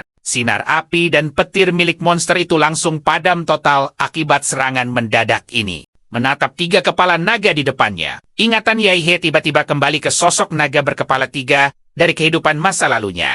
Rasa familiar itu justru membuat tekadnya semakin bulat. Dia nggak akan biarin satu pun kepala ini lolos. Dan kita semua tahu ini harus terjadi. Monster hitam itu menerjang dan menginjak dada sang naga. Napas atom sekali lagi terkumpul di dalam rahangnya yang mengerikan. Tanpa ampun, energi biru itu ditembakkan langsung ke mata, hidung, dan mulut sang naga, membanjiri kerongkongannya sampai ke dalam. Cairan energi mematikan itu melelehkan kepala bagian tengah naga sampai tidak bersisa. Kalian harus lihat ini. Lengannya menembus leher naga itu dalam sekejap, menghantam langsung organ petir di dalam dadanya. Boom! Seperti bom plasma. Petir kuning terang meledak dahsyat dari dalam tubuh naga putih itu. Diiringi lolongan putus asa dari dua kepala sisanya, seluruh tubuh makhluk itu membengkak hebat, tak kuasa menahan energi petir, lalu meledak berkeping-keping. Kehancuran dahsyat itu membuat hujan darah menutupi langit. Hamparan salju yang tadinya putih bersih, kini berubah menjadi lautan merah pekat. Tepat sebelum wujud raksasanya memudar, Yaihe merebut paksa jantung naga raksasa itu. Dia mengangkat organ vital itu tinggi-tinggi, melepaskan auman kemenangan Titan untuk yang terakhir kalinya. Di bawah sana kakek penjaga dimensi cuma bisa terpaku kaku, menyaksikan pembantaian epik ini dari awal sampai akhir. Saking kagetnya, dia pikir ini semua cuma ilusi sihir. Karena yang terjadi, benar-benar di luar akal sehat. Otaknya sih, mana ada manusia yang bisa memusnahkan naga putih dengan wujud monster seperti itu. Di tengah kebingungannya, si kakek mendadak panik melihat jantung naga itu jatuh bebas dari langit. Dengan kecepatan penuh, karena wujud Demola itu mewarisi sifat raksasa, tubuh sang dewa iblis perlahan menyusut kembali ke ukuran normal. Tertutup kepulan asap putih tebal ke angkasa. Nah, dari balik kepulan uap panas itu, Yaihe melangkah keluar dengan santai seolah tak terjadi apa-apa. Dia menyapa si kakek penunjuk jalan itu dengan nada yang sangat ceria. Sambil menunjuk reruntuhan naga, pemuda itu menyeringai. Wah, gila, puas banget rasanya. Benar dugaanku. Mengamuk dalam wujud monster raksasa memang gayaku banget. Iya, Kek. Setelah mengalahkan naga ini, aku jadi tahu di mana letak warisannya. Jadi, aku tidak akan merepotkanmu lagi. Selesai bicara, jagoan kita melangkah santai. Tak peduli pada si kakek yang otaknya masih belum selesai memproses semuanya. Pandangannya kini terkunci pada jantung raksasa yang masih berdetak di atas tanah. Tanpa ragu, Yaihe mengepalkan tangan lalu meninju dan menusukkannya ke dalam daging jantung itu. Darah naga yang panasnya melebihi besi cair langsung muncrat membasahi seluruh tubuhnya. Tapi anehnya, pemuda itu bersikap biasa saja. Seolah hawa panas ekstrem itu tak terasa sama sekali. Dia meraba-raba isi jantung monster itu, hingga jemarinya berhasil menggenggam benda yang sangat dingin dan keras. Saat ditarik, ternyata benda itu terasa sedikit lebih berat dari dugaannya. Bisa bayangin nggak, segila apa kekuatan fisik pemuda ini sekarang? Bahkan, ahli bela diri terhebat di luar sana pun bakal kesulitan menandingi ketahanan fisik Yaihe. Dengan satu tarikan kuat, Yaihe berhasil mencabut sebuah zirah hitam pekat, berukir sisik energi, dari genangan darah itu. Uniknya, saat disentuh, material baju tempur ini sama sekali tidak terasa seperti logam. Dalam sekejap, benda keras itu meleleh menjadi cairan lunak yang aneh. Cairan itu merayap hidup di lengannya, menyebar cepat membungkus seluruh tubuhnya dengan sempurna. Kalau dilihat dari dekat, zirah ini sebenarnya menusukkan akar-akar kecil tak terhitung yang mirip pembuluh darah. Akar-akar mistis ini menancap dalam di kulit Yaihe, lalu menyatu secara biologis dengan jaringan pembuluh darahnya. Tepat di saat itu, di momen penyatuan inilah, Yaihe bisa merasakan kalau zirah itu telah hidup dan menjadi lapisan kulit barunya. Benda mustahil ini adalah wujud asli dari warisan penempaan tubuh elemen bumi yang legendaris. Zirah, naga, penakluk jurang. Melihat zirah itu, sama sekali tidak menolak Yaihe. Sang kakek penjaga benar-benar tak bisa berkata-kata. Saking syoknya, mata tuanya melotot tak percaya pada pemandangan mustahil di hadapannya. Bagaimana caramu melakukannya? Reaksi si kakek sangat wajar. Selama ratusan tahun, dia belum pernah melihat ada pewaris yang bisa mendapat pengakuan langsung. Dari artefak itu, fisik para pendahulunya terlalu lemah untuk menahan beban dan hisapan darah dari zirah naga. Bahkan, praktisi terkuat sebelumnya hanya sanggup menyerap 90% warisan. Artinya, pemuda di depannya ini adalah orang pertama dalam 1000 tahun yang kita lihat berhasil menaklukkannya. Setelah berhasil mencerna informasi dari zirah tersebut, jagoan kita sadar ada sesuatu yang kurang. Dia menatap pria tua itu dengan curiga. Kita semua tahu, pasti ada kelanjutannya kan? Mendengar pertanyaan itu, emosi si kakek langsung meledak. Wajahnya merah pada menahan amarah. Jangan melunjak ya. Dasar perampok, apa kamu juga mau mengincar rahasia utama keluarga kami? Melihat reaksi si kakek yang membenarkan tebakannya, Yaihe tersenyum tipis. Sambil memandangi zirahnya, dia mulai menjelaskan analisanya dengan tenang. Zirah naga penakluk jurang ini sifatnya terlalu ekstrem, karena murni hanya melatih kekuatan fisik dari luar. Secara logika, harusnya ada teknik kultivasi internal dengan tingkatan yang sama. Fungsinya untuk menyeimbangkan. Hanya dengan begitu, seorang praktisi bisa mencapai keseimbangan sempurna antara luar dan dalam. Pemuda itu berhenti sejenak untuk menekankan poin paling penting dari teorinya. Kalau tidak seimbang, organ dalam praktisi biasa takkan sanggup menahan tekanan zirah ini. Tulang mereka akan hancur lebur, dan sari tubuhnya akan terkuras habis. Dengan mata berbinar, jagoan kita menyimpulkan penemuannya. Jadi, ini adalah gabungan teknik tempat tubuh luar dan dalam. Inilah yang baru disebut metode kultivasi utuh. Kalau digabungkan, tingkatannya pasti menembus level jurus bela diri bintang langit. Nah, kesempatan emas seperti ini jelas tidak akan dia lewatkan. Begitu keluar dari dimensi pertempuran, Yaihe mengurung diri di asramanya selama seminggu penuh. Selama waktu itu, 80% kesehariannya dihabiskan untuk berlatih kultivasi di alam bawah sadarnya. Informasi dari zirah naga penakluk jurang memang benar-benar sangat padat. Jadi dia harus mencernanya perlahan agar bisa menyatu sempurna dengan seluruh tubuhnya. Di tengah kesibukannya berlatih, ponselnya tiba-tiba berdering, menampilkan nama Chujo di layar. Tanpa ragu, pemuda itu langsung mengangkatnya. Ada apa, Cusjo? Suara dari seberang telepon langsung ke inti masalah. Yaihe, kemarin aku dan Liu Qingzu sudah boleh keluar dari rumah sakit. Hari ini kami dipanggil untuk mengambil hadiah penyelesaian misi. Lalu kepala bagian misi mahasiswa menyuruhku untuk segera memberitahumu. Khusus untuk hadiah misimu, kamu harus mengambilnya langsung di ruangan kepala sekolah. Mendengar itu, Yaihe jadi bertanya-tanya. Jangan-jangan kepala sekolah mau mengajakku bicara empat mata lagi nih. Tanpa membuang waktu, pemuda itu bergegas pergi dan tak lama kemudian tiba di menara Tianfang. Sebuah bangunan super megah yang jadi pusat kota melayang di Universitas Wei. Baru saja kakinya melangkah masuk ke area lobi, seorang staf wanita berjas rapi langsung menghampirinya dengan langkah anggun. Halo mahasiswa Yaihe, aku sudah menunggumu. Namaku Nua. Kepala sekolah sudah menunggu di atas. Silakan ikut aku. Jagoan kita hanya mengangguk pelan sambil terus mengamati sosok di depannya. Insting kita pun mulai bekerja. Ada yang terasa ganjil dari perempuan bernama Nua ini. Walaupun dia sama sekali tidak memancarkan aura energi bela diri. Anehnya, Yaihe juga tidak merasakan hawa kehidupan manusia biasa darinya. Mungkinkah dia bukan manusia sungguhan? Nua kemudian membawa Yaihe masuk ke dalam lift khusus. Di dalam ruang sempit yang hanya berisi mereka berdua. Suasana mendadak canggung saat staf perempuan itu tiba-tiba membuka suara. Apakah mahasiswa Yaihe sangat penasaran dengan tubuhku? Mendengar pertanyaan itu, wajah Yaihe langsung memerah karena malu. Sejak tadi, matanya memang beberapa kali tertangkap basah sedang mencuri pandang ke arah tubuh Nua. Tapi sungguh, ini sama sekali bukan karena pikiran yang aneh-aneh, melainkan murni karena rasa penasaran pada teknologi kampus ini. Dengan nada panik, pemuda itu buru-buru meluruskan kesalahpahaman. Kamu salah paham. Aku cuma ingin tahu soal teknologi mutakhir kok. Mendengar alasan canggung itu, Nua malah tersenyum penuh misteri. Tapi ini berbeda loh. Kalimat menggantung itu sontak membuat Yaihe makin panik, takut situasinya akan berakhir salah paham. Sambil mengibaskan tangan, dia merespons cepat. Apanya yang beda? Tunggu dulu.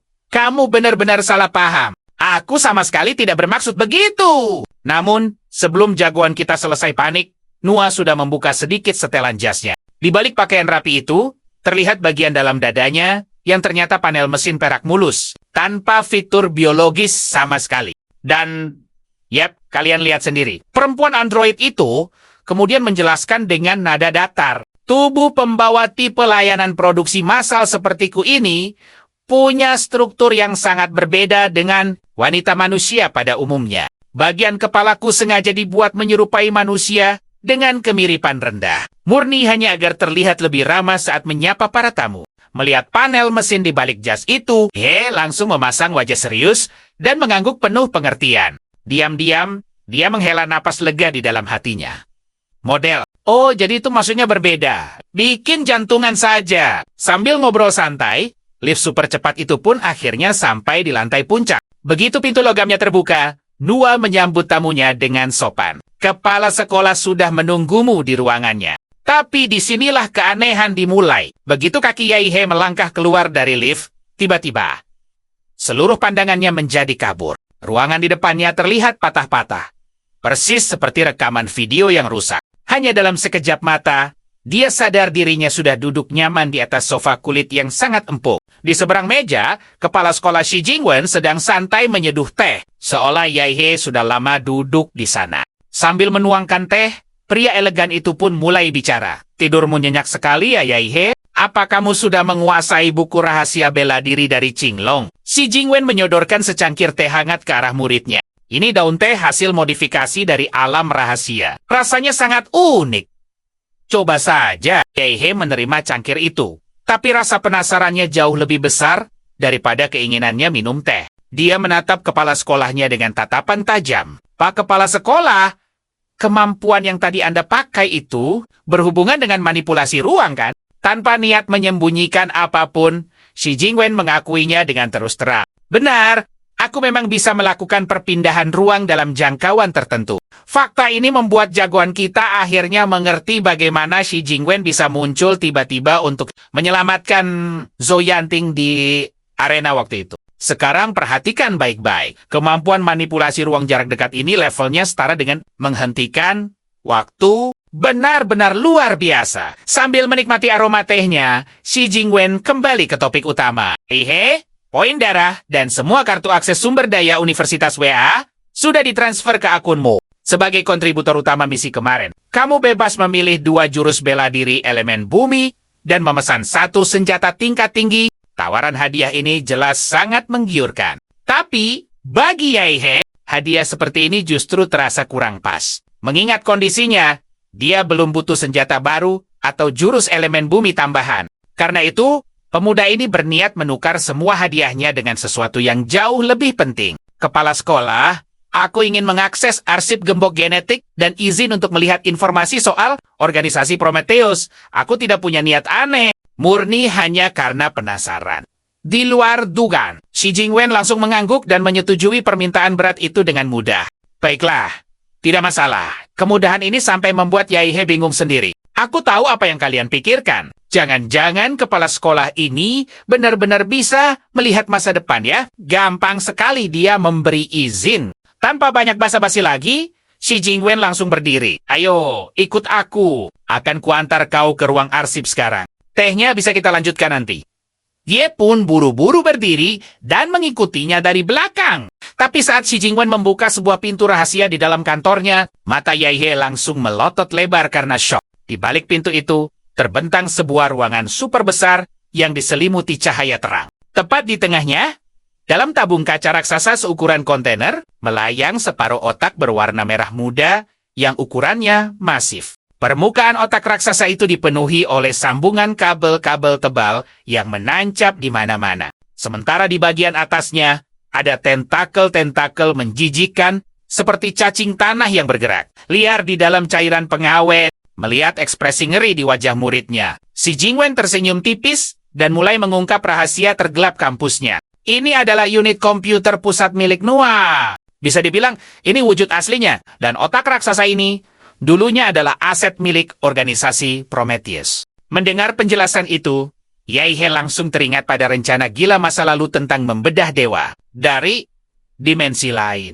Dan ya, kita semua baru sadar kalau otak di depan mereka ini adalah milik iblis pertama yang berhasil ditangkap hidup dalam sejarah. Kekuatan Prometheus di masa lalu benar-benar di luar nalar dan sangat gila. Pantas saja mereka sampai berani merancang proyek Taman Eden yang ambisius itu. Level dewa saja berani mereka jadikan eksperimen, apalagi cuma menyatukan planet dan mengatur hidup seluruh umat manusia. Setelah mengungkap fakta mengejutkan itu, Xi Jingwen tidak banyak bicara lagi. Pria itu menatap otak raksasa di depannya dan memberi satu perintah singkat. NUA, ekspor datanya. Tak lama, suara wanita robotik bergema di seluruh ruangan. Baik, Tuan. Xi Jingwen kemudian mengeluarkan sebuah flash disk khusus dan mencolokkannya ke panel kontrol di dekat tabung raksasa itu. Setelah melewati proses keamanan super rumit, flash disk berisi salinan data itu dicabut dan langsung diserahkan kepada Yaihe.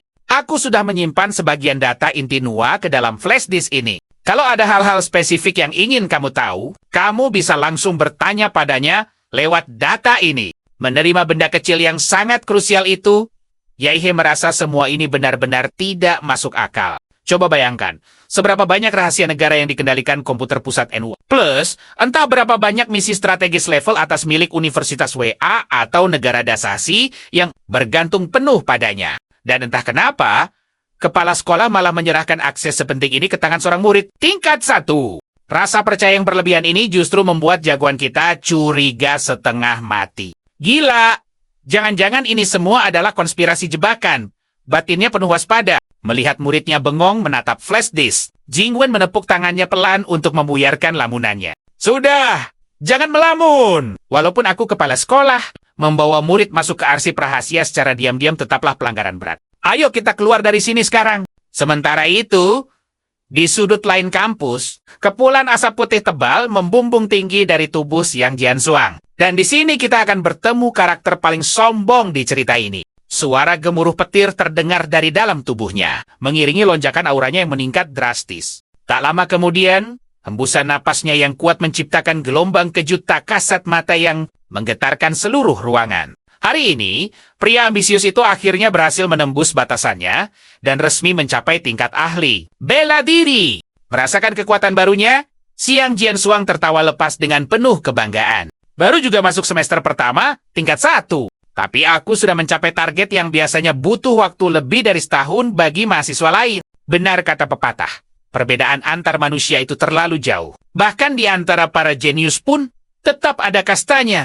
Dan aku, Siang Jiansuang ada di kasta paling atas. Namun, baru saja si jenius sombong ini membuka pintu, dia langsung dihadang oleh seorang pemuda yang wajahnya sangat familiar. Tanpa basa-basi, pemuda di depannya langsung bertanya, "Bro, sudah selesai pakainya?" Siang Jiansuang menyipitkan matanya dan seketika mengenali wajah itu. Sambil tersenyum meremehkan, dia menjawab, "Oh, jadi kamu yang namanya Yaihe, bocah yang sering dibanggakan Ouyang Z itu. Ya, akhirnya kita bertemu." Mendengar respons sok akrab itu, Yaihe malah kebingungan. Sambil menggaruk kepala, dia membalas santai, "Bro, kamu anggota perkumpulan Longkue juga. Kalau ada urusan pribadi dengan Ouyang Z, lebih baik cari orangnya langsung. Aku mau pakai ruang kultivasi ini sekarang." Sikap cuek itu langsung membuat darah Siang Jiansuang mendidih. Dia merasa harga dirinya diinjak-injak. Beraninya kamu, pura-pura bodoh. Kamu benar-benar tidak tahu siapa yang berdiri di depanmu ini. Dengarkan baik-baik, telinga kampung. Namaku Siang Jiansuang. Akulah raja mahasiswa baru yang sudah menginjak-injak harga diri Ouyang Z dan hampir membuat perkumpulan Longkue kebanggaan kalian itu jadi sejarah. Nah, perhatikan baik-baik momen ini. Sebelum kesombongannya selesai, tiba-tiba bam! Sebuah serangan kilat mendarat telak. Yaihe sudah mengayunkan telapak tangannya dan menghantam tepat di atas kepala pria arogan itu. Siang Jiansuang hanya merasakan sensasi mengerikan seperti tersambar petir sungguhan. Seluruh saraf di tubuhnya seketika kaku. Sama sekali tidak bisa digerakkan. Saking dahsyatnya hantaman barusan. Setengah tubuh bagian bawah si raja mahasiswa baru itu sampai amblas menembus kerasnya lantai keramik. Mengabaikan lawannya yang tertanam di lantai. Yaihe melenggang santai masuk ke dalam ruang kultivasi. Sambil menutup pintu, dia menggerutu kesal. "Sudah kubilang aku mau pakai ruangannya. Malah sibuk ngoceh tidak jelas sambil menghalangi pintu. Bikin emosi saja." Begitu berada di dalam ruang kultivasi kedap suara itu, mata pemuda tersebut langsung berbinar antusias. Akhirnya, tidak ada nyamuk yang mengganggu. Raja monster ini sudah kelaparan. Waktunya makan besar. Usut punya usut, selama ini Yaihe ternyata diam-diam menimbun inti iblis tingkat tinggi dalam jumlah besar. Kini tibalah saatnya untuk mendongkrak persentase kecocokan cetakan Demola miliknya secara besar-besaran. Sebagian besar inti iblis yang berhasil dia kumpulkan berasal dari monster tipe tanaman. Barang langka yang dulunya mustahil dicari ini. Akhirnya, bisa dia borong dengan mudah berkat akses sumber daya melimpah dari Universitas W. Mengingat proses menyerap inti iblis dalam jumlah besar akan memaksanya masuk ke mode hibernasi evolusi, dan percayalah, ini akan jadi penutup yang membuat kita semua penasaran. Sambil melepaskan radiasi energi nuklir berdosis tinggi, Yaihe sengaja meminta Enwa, asisten elektroniknya, untuk membuka ruang kultivasi tersegel terbesar di kampus itu. Sejak punya akses data NUA, Universitas WA benar-benar terasa seperti taman bermain pribadinya. Mau melakukan apa saja jadi gampang, tinggal suruh asisten virtualnya buka akses dan selesai. Setelah memastikan NUA menyalakan perisai energi isolasi di dalam ruangan itu, jagoan kita mulai mengeluarkan tumpukan inti iblis dari cincin dimensinya dan menelannya rakus. Seperti permen, meski tumpukan inti iblis menyusut super cepat, jumlah itu ternyata masih belum cukup sama sekali. Semakin tinggi persentase kecocokannya, semakin gila juga syarat untuk meningkatkannya. Jumlah dan kualitas inti iblis yang dibutuhkan meroket tajam. Inilah kelemahan terbesar dari kekuatan level dewa. Dan disinilah letak masalahnya. Masa pertumbuhannya sangat panjang dan butuh sumber daya super gila. Cetakan kekuatan ini tak bisa langsung jadi kekuatan instan. Dan ini jelas sangat memperlambat progres kekuatannya. Fakta inilah yang memaksa Yaihe untuk terus rajin mempelajari sistem bela diri manusia. Soal masa depan dan progres kekuatannya, pemuda itu tak pernah main-main. Semuanya sudah dihitung matang. Meski dibekali sistem cheat super kuat, dia sadar betul kalau otak tetap harus jalan. Lagi pula, sejarah membuktikan pengguna sistem cheat pun bisa berakhir konyol kalau terlalu ceroboh, meremehkan lawan. Waktu berlalu cepat. Jagoan kita sudah berada di ruang kultivasi selama 3,5 jam penuh. bersamaan dengan aliran energi murni ratusan inti iblis yang membanjiri tubuhnya. Wujud Yahya perlahan memancarkan cahaya terang. Puncaknya, wujud pemuda itu berubah jadi kepompong energi. Bersinar menyilaukan bak matahari mini berwarna biru neon. Energi dahsyat yang cukup untuk meratakan seluruh kota. Wah, kini diinkubasi diam-diam dalam peti. Kristal biru raksasa. Menunggu hari saat peti itu terbuka dan sang raja sejati kembali mengguncang dunia. Di hari lain, langit di atas kota melayang Universitas WA berubah total. 2 kapal induk udara hitam pekat yang besarnya menutupi matahari tampak berputar anggun di atas kampus. Ribuan pesawat tempur dan kapal angkut terlihat sibuk mondar-mandir antara landasan kampus dan perut kapal induk. Dan kalian tahu, hari ini adalah momen bersejarah. Rencana merebut kembali negara dasar dimulai. 70% praktisi bela diri seluruh negeri dikerahkan ke garis depan. Misi mereka hanya satu, merebut kembali 12 kota suci yang jatuh ke tangan musuh. Apapun harganya. Di barisan depan langit kampus, terlihat sosok Xi Jingwen berdiri gagah di udara. Pria yang biasa berkemeja rapi itu, kini memakai jubah militer hitam beraksen emas. Ia menanggalkan aura cendekiawannya yang lembut. Sebagai gantinya, sang kepala sekolah memancarkan aura tegas dan tatapan tajam, layaknya seorang panglima perang sejati. Di alun-alun raksasa di bawahnya, lautan manusia sudah berkumpul, kecuali segelintir murid yang berhalangan karena kondisi khusus. Semua guru, staf dan mahasiswa petarung Universitas WA sudah berbaris rapi, sesuai tingkat dan kompi mereka, masing-masing. Menciptakan keheningan mencekam yang penuh disiplin. Tak ada satu suara pun berani merusak momen sakral itu. Memecah keheningan, suara lantang Xi Jingwen yang diperkuat energi bela diri menggema menggelegar ke seluruh penjuru kampus. Prajurit Universitas Hua, nyalakan asap energi merah kalian. Detik berikutnya, teriakan para praktisi bela diri menggelegar dahsyat membelah langit. Mereka merespon komando kepala sekolah dengan semangat yang membara. Tanpa ragu, asap energi merah menyala yang tak terhitung jumlahnya langsung membubung tinggi ke udara. Tak peduli seberapa besar perbedaan energi mereka atau seberapa unik anomali visual yang dimiliki, aura setiap petarung melesat naik dan terjalin menjadi satu kesatuan yang luar biasa solid. Melalui resonansi energi itu, semua orang di alun-alun merasakan sebuah emosi murni yang mengikat. Jiwa mereka, sebuah tekad baja merebut kembali wilayah yang dirampas. Bahkan jika nyawa menjadi taruhannya. Dan kita semua melihatnya, semangat juang memulihkan kejayaan negara das benar-benar menyala di hati mereka. Oke, siap-siap. Kita akan saksikan pilar energi merah raksasa, terbentuk dari kekuatan puluhan ribu mahasiswa, menembus langit dan bumi. Tekanan aura supermasif di dalamnya menyebar hingga ribuan kilometer jauhnya. Coba kalian bayangin, kita lagi nonton pemandangan gila ini. Dari bawah, seluruh ibu kota bisa melihat Universitas WA yang melayang. Kini berselimut warna merah pekat. Menatap lautan murid yang siap berkorban, Xi Jingwen akhirnya membuka suara. Nadanya terdengar begitu berat dan penuh makna. Kalian semua sudah paham betul misi dan rencana operasi kita. Aku tahu, banyak di antara kalian yang sudah siap untuk tidak kembali lagi. Pria elegan berbalut seragam militer itu berhenti sejenak, menatap tajam wajah para pahlawan di hadapannya. Tapi ingat ini baik-baik. Kalian harus pulang, karena harapan hanya ada bagi mereka yang bertahan.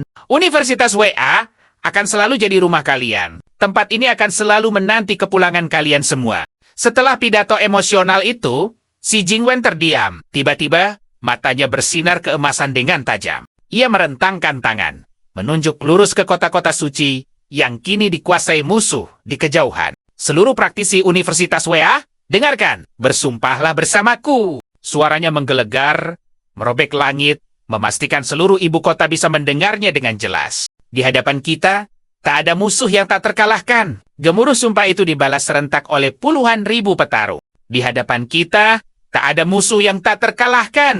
Nah, sekarang, perhatikan ini. Di sebuah ruang sunyi, peti mati kristal biru raksasa terlihat bergetar perlahan. Sempat terpancar kilatan cahaya biru neon dari dalamnya. Sebelum, akhirnya, kembali tenang. Seolah-olah ia sedang sabar menanti waktu yang tepat untuk bangkit. Jauh dari hiruk-pikuk perang, dua praktisi dengan otak sibernetik menunduk penuh hormat. Mereka menyambut seorang wanita elegan yang mendekat. Wanita itu tak lain adalah Yuyan. Dulu, Dia adalah peneliti level 2 di organisasi legendaris, Prometheus. Tapi sekarang ia adalah eksekutif senior di organisasi burung laser. Dan kepalanya pusing 7 keliling memikirkan nasib perusahaannya. Tahun ini rasanya seperti kutukan sial bagi organisasi burung laser. Mulai dari gen emas yang dicuri, markas penting mereka hancur, sampai hilangnya satu regu elit tanpa jejak. Rentetan kesialan ini akhirnya membuat Dewan Direksi mulai menaruh curiga. Sambil memijat pelipisnya, Yuyan menggerutu dalam hati. Semua ini pasti ulah orang yang sama. Tujuannya jelas, menghancurkan burung laser sampai ke akarnya. Sialnya, sampai sekarang, tidak ada satupun bukti kuat yang ditemukan. Walaupun pasar gelap sudah repot-repot membersihkan jejak pembantaian di kuil Jinsan, organisasi negara dahsyat, Long Kue tetap saja menargetkan burung laser sebagai tersangka utama mereka. Untungnya bagi Yuyan, Long Kue sedang sibuk mengerahkan pasukan untuk merebut kembali 12 kota suci. Kalau tidak, burung laser mungkin sudah rata dengan tanah dihajar habis-habisan oleh mereka. Momen kelengahan negara ini jadi kesempatan emas bagi perusahaannya untuk bernapas, sekaligus melepaskan monster rahasia mereka. Dan monster ini, percayalah, adalah produk gagal dari eksperimen gen emas pertama. Keberadaannya seperti kotak Pandora berjalan. Jika tidak diawasi, ia bisa menyeret seluruh umat manusia menuju kehancuran. Anehnya, justru karena di nadinya masih mengalir sisa-sisa gen emas, produk gagal ini punya kemampuan unik untuk melacak gen emas lainnya, walau gampang lepas kendali dan haus darah. Makhluk inilah satu-satunya anjing pelacak mereka. Yuyan sadar betul, jika mereka tidak melepaskan monster itu sekarang selagi Long Kue sibuk, kesempatan merebut kembali gen emas akan hilang selamanya. Keputusannya sudah bulat. Yuyan mengeluarkan sebuah kunci darurat. Berlambang kegagalan. Pemberian langsung dari Dewan Direksi. Ia memasukkan kunci itu sesuai prosedur. Lalu memutar kombinasi angka rahasia yang super rumit. Diiringi derit roda gigi mekanis, pintu logam raksasa di hadapannya perlahan terbuka. Ironisnya, ruang tahanan canggih ini dari luar terlihat biasa. Hanya ruangan kosong dengan sebuah peti besi di tengahnya. Peti besi itu adalah mahakarya teknologi burung laser. Dirancang khusus untuk mengurung monster di dalamnya. Jujur saja, Yuyan sangat enggan melihat makhluk itu lagi. Kenangan berdarah dari masa lalunya langsung kembali menghantui. Wajahnya langsung pucat pasi. Tanpa pikir panjang, dia buru-buru menelan beberapa pil penenang dosis tinggi untuk meredam kepanikannya. Tak lama kemudian, sebuah jet tempur siluman terlihat membelah awan. Melesat sangat cepat dan senyap. Di dalam kabin, sosok bernama Fui masih duduk terbelenggu erat oleh kurungan Iron Maiden yang tersambung langsung ke peti mati besi. Untungnya, alat pengekang di mulutnya telah dilepas, memperlihatkan separuh wajah bawahnya yang sangat pucat. Memecah keheningan, suara serak bagai senar putus terdengar dari mulut sang tahanan. Terus mengarah ke depan sana. Mendengar panduan dari makhluk itu, sang pilot segera melapor ke komandannya. Kapten, arah yang ditunjuk oleh anjing pelacak ini lurus menuju ke kota barat. Mendengar nama lokasi itu, sang kapten yang kedua lengannya telah dimodifikasi menjadi mesin. Langsung menyipitkan mata. Dia bergumam pelan. Kota barat! Bukannya itu salah satu target yang mau direbut kembali oleh organisasi Long Kue? Sadar akan potensi bentrok dengan aparat. Para anggota regu elit di sekitarnya malah menanggapinya dengan sangat santai. Salah satu dari mereka tersenyum meremehkan. Tenang saja, Kapten. Selama bajingan yang mencuri gen emas itu bukan ahli tingkat mahaguru, kita aman. Biarpun pelakunya selevel ahli bela diri agung, kita pasti bisa mengepung dan menghabisinya dengan mudah. Benar sekali, di bawah pimpinanmu. Kapan sih kita pernah gagal? Selama kita tidak sial bertemu anggota inti tingkat pertama Long Kue. Kita pasti bisa mundur dengan selamat setelah mengambil barangnya. Namun Kapten tidak menanggapi pujian anak buahnya. Dan disinilah, kalian harus perhatikan baik-baik. Dia mengangkat pergelangan tangannya dan berbisik ke jam tangan pintarnya. Tuan Master Hawa, blokir semua sinyal. Retas sistem kemudinya sekarang juga, aktifkan mode autopilot. Seketika suara AI merespons perintahnya. Sesuai keinginanmu sang eksekutor. Hampir seketika, sistem kemudi di kokpit mati total. Sang pilot berteriak panik ke belakang. Gawat!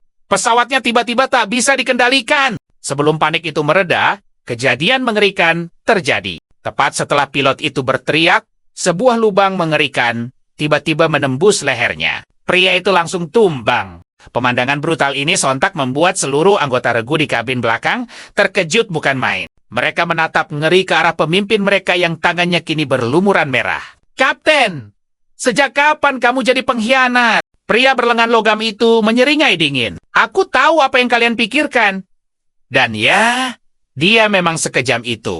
Dia mengibaskan cairan merah di tangannya. Sebutan itu kurang tepat, kawan. Sejak awal aku memang bukan anjing peliharaan organisasi burung laser. Jadi, dari mana datangnya sebutan pengkhianat itu? Sambil melangkah maju, aura membunuhnya menguar tajam. "Maafkan aku ya kawan-kawan. Nanti kalau aku sudah di neraka, kalian boleh menghukumku sesuka hati. Tapi untuk sekarang, tolong nyahlah lebih dulu." Para anggota regu elit yang tadinya arogan itu, kini tidak lebih dari sekumpulan ikan tak berdaya di atas talenan. Di ruang sempit kabin tersebut, mereka sama sekali tidak punya celah untuk melawan. Mereka hanya bisa menatap ngeri saat tangan logam raksasa kapten merembukan leher mereka satu per satu, semudah menghancurkan kaleng kosong. Di tengah pesta pembantaian sepihak itu, tahanan mengerikan di sudut kabin malah tertawa girang menikmati pertunjukan. Tawanya yang sumbang memenuhi ruangan berdarah itu. "Semuanya sudah beres ya kawan? Bolehkah aku minta sedikit minum? Aku haus sekali." Kapten yang baru selesai menghabisi nyawa terakhir langsung merobek dada korban di bawahnya dan merenggut jantung yang masih berdetak. Sambil berjalan ke arah tahanan, dia menyodorkan organ vital itu. "Semua di sini praktisi tingkat ahli. Kamu harus benar-benar menikmati kualitas jantung mereka. Makanlah, anjing pelacak." Tanpa ragu sedikit pun, sang kapten menjejalkan jantung berdarah itu ke dalam mulut Fui. Tahanan buas itu langsung mengunyah dan menelannya dengan rakus, seolah sedang menikmati buah persik. Matang yang manis, Fui masih asyik mengecap sisa cairan merah di bibirnya, seolah bernostalgia menikmati rasa manis yang langka itu. Sambil menatap sang kapten, dia bertanya serak, "Jadi, apa kau akan melepaskanku? Dan percayalah, ini baru permulaan dari kegilaan yang sebenarnya." Tanpa basa-basi, sang kapten merenggut inti kekuatan dari para petarung yang telah tumbang, lalu menyuapkannya paksa ke mulut Fuye. Dan disinilah kita bakal lihat aturan paling krusial justru dilanggar habis-habisan. Karena sekali saja monster ini mendapat asupan energi, bahkan peti besi super canggih ini pun dijamin tak akan bisa menahannya lagi. Sambil menatap tawanannya, sang kapten berbisik, "Aku tidak butuh kamu menjalankan misi apapun. Cukup lepaskan semua amarahmu, dan mengamuklah sepuasnya di negeri ini." Pria itu menyeringai licik. Mereka sedang sibuk mengerahkan pasukan untuk merebut kembali kota-kota suci. Dan kebangkitan dahsyat adalah skenario terburuk yang paling ditakuti oleh wilayah kami, Bei Baidun. Tugasku selesai. Aku harus pergi sekarang. Atau saat kau bebas nanti, aku yang akan jadi sasaran pertamamu. Sisa-sisa para elit ini kutinggalkan sebagai hidangan pembuka sebelum kau benar-benar bebas. Tanpa menoleh sedikit pun, sang kapten langsung melompat keluar dari pintu jet tempur siluman yang sedang mengudara itu, meninggalkan Fui sendirian di tengah lautan keheningan. Di dalam kabin yang sunyi, Fui perlahan mulai tertawa. Suaranya terdengar sumbang dan mengerikan. "Luku sekali, kemarin aku hanya dianggap anjing pelacak yang mencari barang untuk tuannya. Tapi sekarang, aku tiba-tiba di-upgrade jadi anjing gila yang dilepas untuk menggigit siapa saja. Kalian benar-benar meremehkanku," geramnya. Nah perhatikan, disinilah monster sesungguhnya akan bangkit. Rasanya aku ingin melumat semua orang hingga tak bersisa dan menelan mereka hidup-hidup. Seketika, paku-paku baja tebal yang menancap di kepalanya melesat keluar bagai peluru. Masih berlumuran cairan kental. Paku! Paku maut! Itu memantul. Paku itu memantul liar di seluruh kabin, sebelum menghantam titik-titik vital peti besinya dengan presisi yang mengerikan. Peti yang tadinya tersegel rapat itu pun mulai retak parah. Dihancurkan dari dalam dan luar sekaligus. Tak lama kemudian, suara derit logam yang terkoyak memenuhi seisi ruangan. Sosok iblis kurus dengan postur bungkuk merangkak perlahan keluar dari penjara besinya. Tatapannya yang penuh amarah langsung terkunci ke arah cakrawala kota di luar jendela, sambil meregangkan tubuh kakunya. Monster itu bergumam sinis, "Aku harus menyempurnakan sisa gen emasku terlebih dahulu. Kalau aku sudah mencapai evolusi sejati, kita lihat saja siapa manusia sombong yang masih berani memperlakukanku seperti anjing." Oke, sekarang mari kita pindah ke medan perang yang sesungguhnya. Ribuan pesawat angkut militer membawa pasukan praktisi bela diri dari segala penjuru, bergerak menuju langit kota barat. Di pusat komando, petinggi Universitas Hwa yang menjadi panglima tertinggi zona tempur mulai meneriakkan instruksi. Perhatian semua unit garda depan, segera mundur dari radius area pengeboman. Sekarang, tembakan artileri roket skala penuh akan menyapu bersih area itu dalam hitungan detik. Strategi mereka sangat jelas. Gunakan hujan artileri untuk memancing keluar semua monster rendahan dari sarang mereka. Begitu pertahanan luar mereka melemah dan fokus para monster terpecah, komando akan langsung menerjunkan regu elit pembunuh yang dipimpin langsung oleh para mahaguru bela diri. Mereka akan menyusup seperti hantu ke jantung pertahanan musuh dan melancarkan operasi pemenggalan seketika. Saat lautan api mulai berkobar di pinggiran kota, genderang perang pun resmi ditabuh. Akan tetapi, di tengah kekacauan ledakan itu, tidak ada satu radar pun yang menyadari sebuah jet tempur siluman meluncur mulus menembus awan tebal, lurus ke jantung kota barat. Tiba-tiba, sebuah bayangan hitam super besar memantul dari balik awan, tepat di atas pesawat siluman tersebut. Push! Seekor monster burung raksasa bermata 6, merobek awan dan menukik tajam. Kedua cakarnya yang setajam pedang langsung mencengkeram badan pesawat tempur itu hingga ringsek. Monster raksasa itu berkoak puas, merasa berhasil menangkap mangsa terbangnya. Burung buas itu merobek atap pesawat, seolah membuka kaleng sarden. Namun isinya malah membuatnya bingung bukan main. Tidak ada satupun manusia di dalamnya. Hanya ada genangan cairan merah pekat dalam jumlah yang tak wajar. Dan percayalah, tepat di saat monster itu lengah karena kebingungan, malapetaka sebenarnya baru akan dimulai. Fui, yang tubuhnya tak lagi sekurus mayat hidup, tiba-tiba muncul bak hantu di atas kepala burung raksasa itu. Dari balik bibirnya yang robek, deretan gigi hiu hitam keemasan saling bergesekan, menciptakan suara yang mengerikan. Dia menyeringai buas, dan percayalah, ini baru permulaan dari pesta berdarah yang mengerikan. Tanpa basa-basi, tangan kiri Fui menusuk brutal, langsung menembus tengkorak belakang monster burung itu. Lengan itu seketika berubah jadi ratusan tentakel hitam kemerahan, menggeliat liar seperti sarang ular raksasa. Tentakel-tentakel ganas itu menjalar cepat ke seluruh jaringan otot, organ, hingga menyelimuti tulang sang burung layaknya akar parasit. Melawan monster level tinggi itu bahkan tak sempat menjerit. Dalam sekejap, tubuh raksasanya terisap hingga kering kerontang.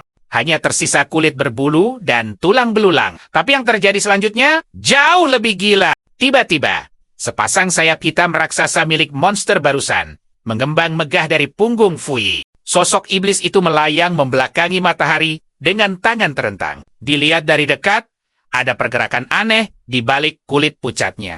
Seolah jutaan makhluk kecil sedang merayap dan berdesakan di bawah kulitnya. Fuji menunduk menatap lautan monster yang membanjiri kota barat di bawah sana. 6 bola mata baru yang mengerikan tumbuh di wajahnya, berputar liar mengamati mangsanya. Lalu, tawanya yang menggema membelah langit. Gila, tempat ini benar-benar bank genetik terkaya di dunia. Tubuhku ini pasti bisa pulih 100% di sini. Nah, ini baru namanya restoran prasmanan level dewa. Tak lama setelah itu, sebuah pesawat siluman yang kehilangan kendali akhirnya jatuh menghantam daratan kota barat. Ledakan dahsyat itu langsung menarik perhatian satu regu tempur yang berpatroli. Nah, dari sinilah semuanya bakal jadi makin rumit. Seorang pemuda bersenjata golok menunjuk ke kepulan asap hitam di kejauhan dengan wajah cemas. Kak Liu, lihat, ada pesawat jatuh diserang monster. Ayo kita ke sana, mungkin pilotnya masih bisa diselamatkan. Xiao Zhang, tunggu dulu, jangan gegabah.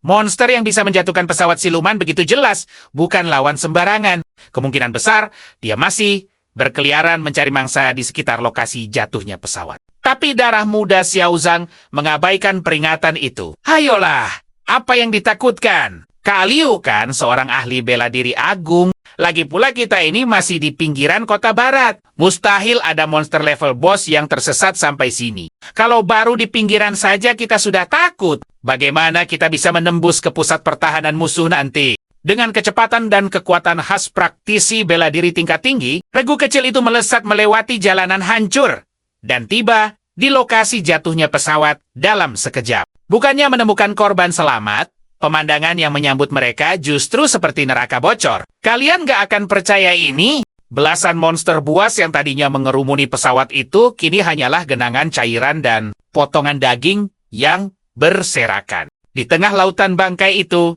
sang pelaku pembantaian duduk santai membelakangi mereka.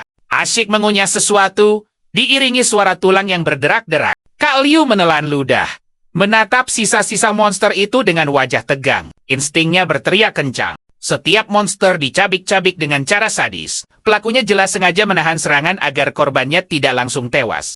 Pola serangannya menunjukkan makhluk ini membunuh bukan untuk bertahan hidup, tapi murni untuk menyiksa dan bersenang-senang. Tepat saat Kak Liu perlahan mengangkat tangan, memberi isyarat mundur darurat. Kepala sosok itu tiba-tiba berputar 180 derajat ke belakang, diiringi bunyi leher yang patah. Mulut tanpa bibirnya menyeringai lebar, menatap lurus ke mata Kak Liu dengan tatapan lapar yang murni, tanpa ada tanda-tanda energi sedikit pun. Ribuan tentakel hitam kemerahan meledak keluar dari bawah tanah di sekeliling mereka semua. Tentakel-tentakel itu merajut cepat, membentuk kurungan daging raksasa yang menyekap seluruh regu. Kita semua tahu ini adalah akhir yang buruk bagi mereka. Xiao Zhang yang panik sekaligus marah langsung mengerahkan energinya dan berteriak keras. Jurus tebasan angin membelah udara. Pemuda itu mengayunkan golok raksasanya sekuat tenaga. Niatnya menebas putus dinding kurungan yang menjijikan itu. Sialnya, sensasi tebasan di tangannya terasa aneh. Seolah baru saja menghantamkan senjatanya ke rawa lumpur hisap. Golok kesayangannya tertancap dalam di dinding itu.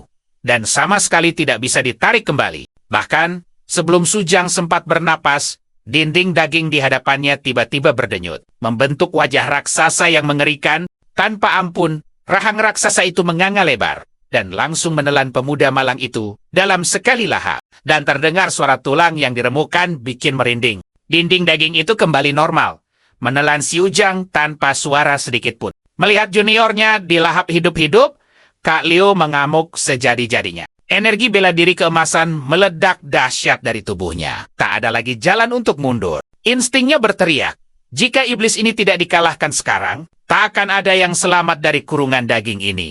Di dalam penjara hidup itu, Fui menatap mangsa barunya yang melesat maju. Sambil menjulurkan lidahnya dengan rakus, tangan kiri si iblis menggeliat liar. Dalam sekejap, berubah menjadi golok hitam kemerahan yang mengerikan. Kak Liu terbelalak tak percaya. Iblis itu baru saja meniru jurus tebasan angin milik Xiao Zhang dengan sempurna. Meskipun Kak Liu berhasil menghindar dari serangan mematikan itu, berkat pengalaman tempurnya yang tinggi, wajahnya langsung pucat pasi. Gak mungkin. Kalian pasti mikir juga kan?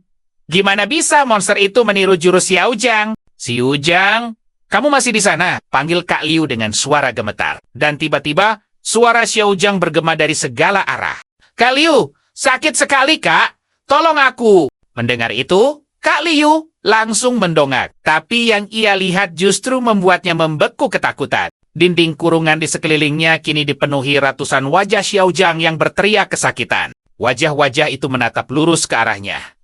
Mata mereka merah menyala penuh penderitaan. Tepat saat fokus Kak Liu pecah oleh teror itu, Fui melihat kesempatan emas. Dia mengangkat pedang dagingnya tinggi-tinggi dan menebas wanita itu tanpa ampun. Beberapa saat kemudian, setelah melahap hidangan utamanya, Fui mengubah wujudnya jadi mirip mendiang Kak Liu. Sambil mengelus perut, ia bergumam puas. Walau dagingnya agak alot, tapi kualitas dan energinya lumayan bikin kenyang. Sambil meregangkan lehernya hingga berbunyi krak, dia menyeringai. Aku merasakan ada gen emas lain di arah berbeda. Sambil ke sana seru juga nih kalau aku menyusup ke regu prajurit lain buat main-main. Nanti saat mereka sudah percaya padaku, aku akan mulai mengunyah mereka satu persatu. Wah, ekspresi putus asa mereka pasti seru banget buat ditonton. Benar-benar psikopat. Fui merentangkan kedua tangannya, menikmati hawa peperangan di udara. Dan perang ini, aku bisa merasakan banyak sekali aura kehidupan yang kuat.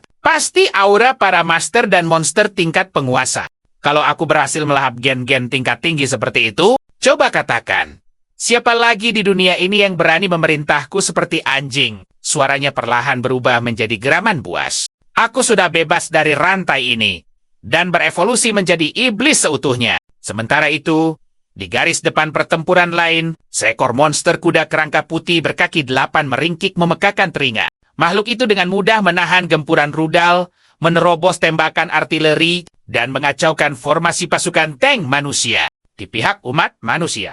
Yang memimpin di barisan terdepan adalah seorang pria paruh baya yang gagah berani. Dia mengenakan zirah perang yang bersinar terang, menggenggam tombak bersisik naga, dan menunggangi kuda bertanduk seputih salju. Setiap serangannya melepaskan kekuatan laksana tombak emas raksasa yang merobek langit, bagaikan hukuman dari dewa.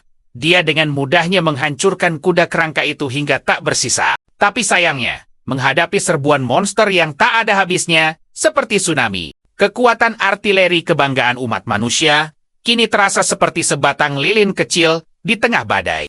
Lilin rapuh yang bisa padam kapan saja. Dalam situasi putus asa ini, satu-satunya kartu as manusia adalah mengandalkan para praktisi bela diri elite.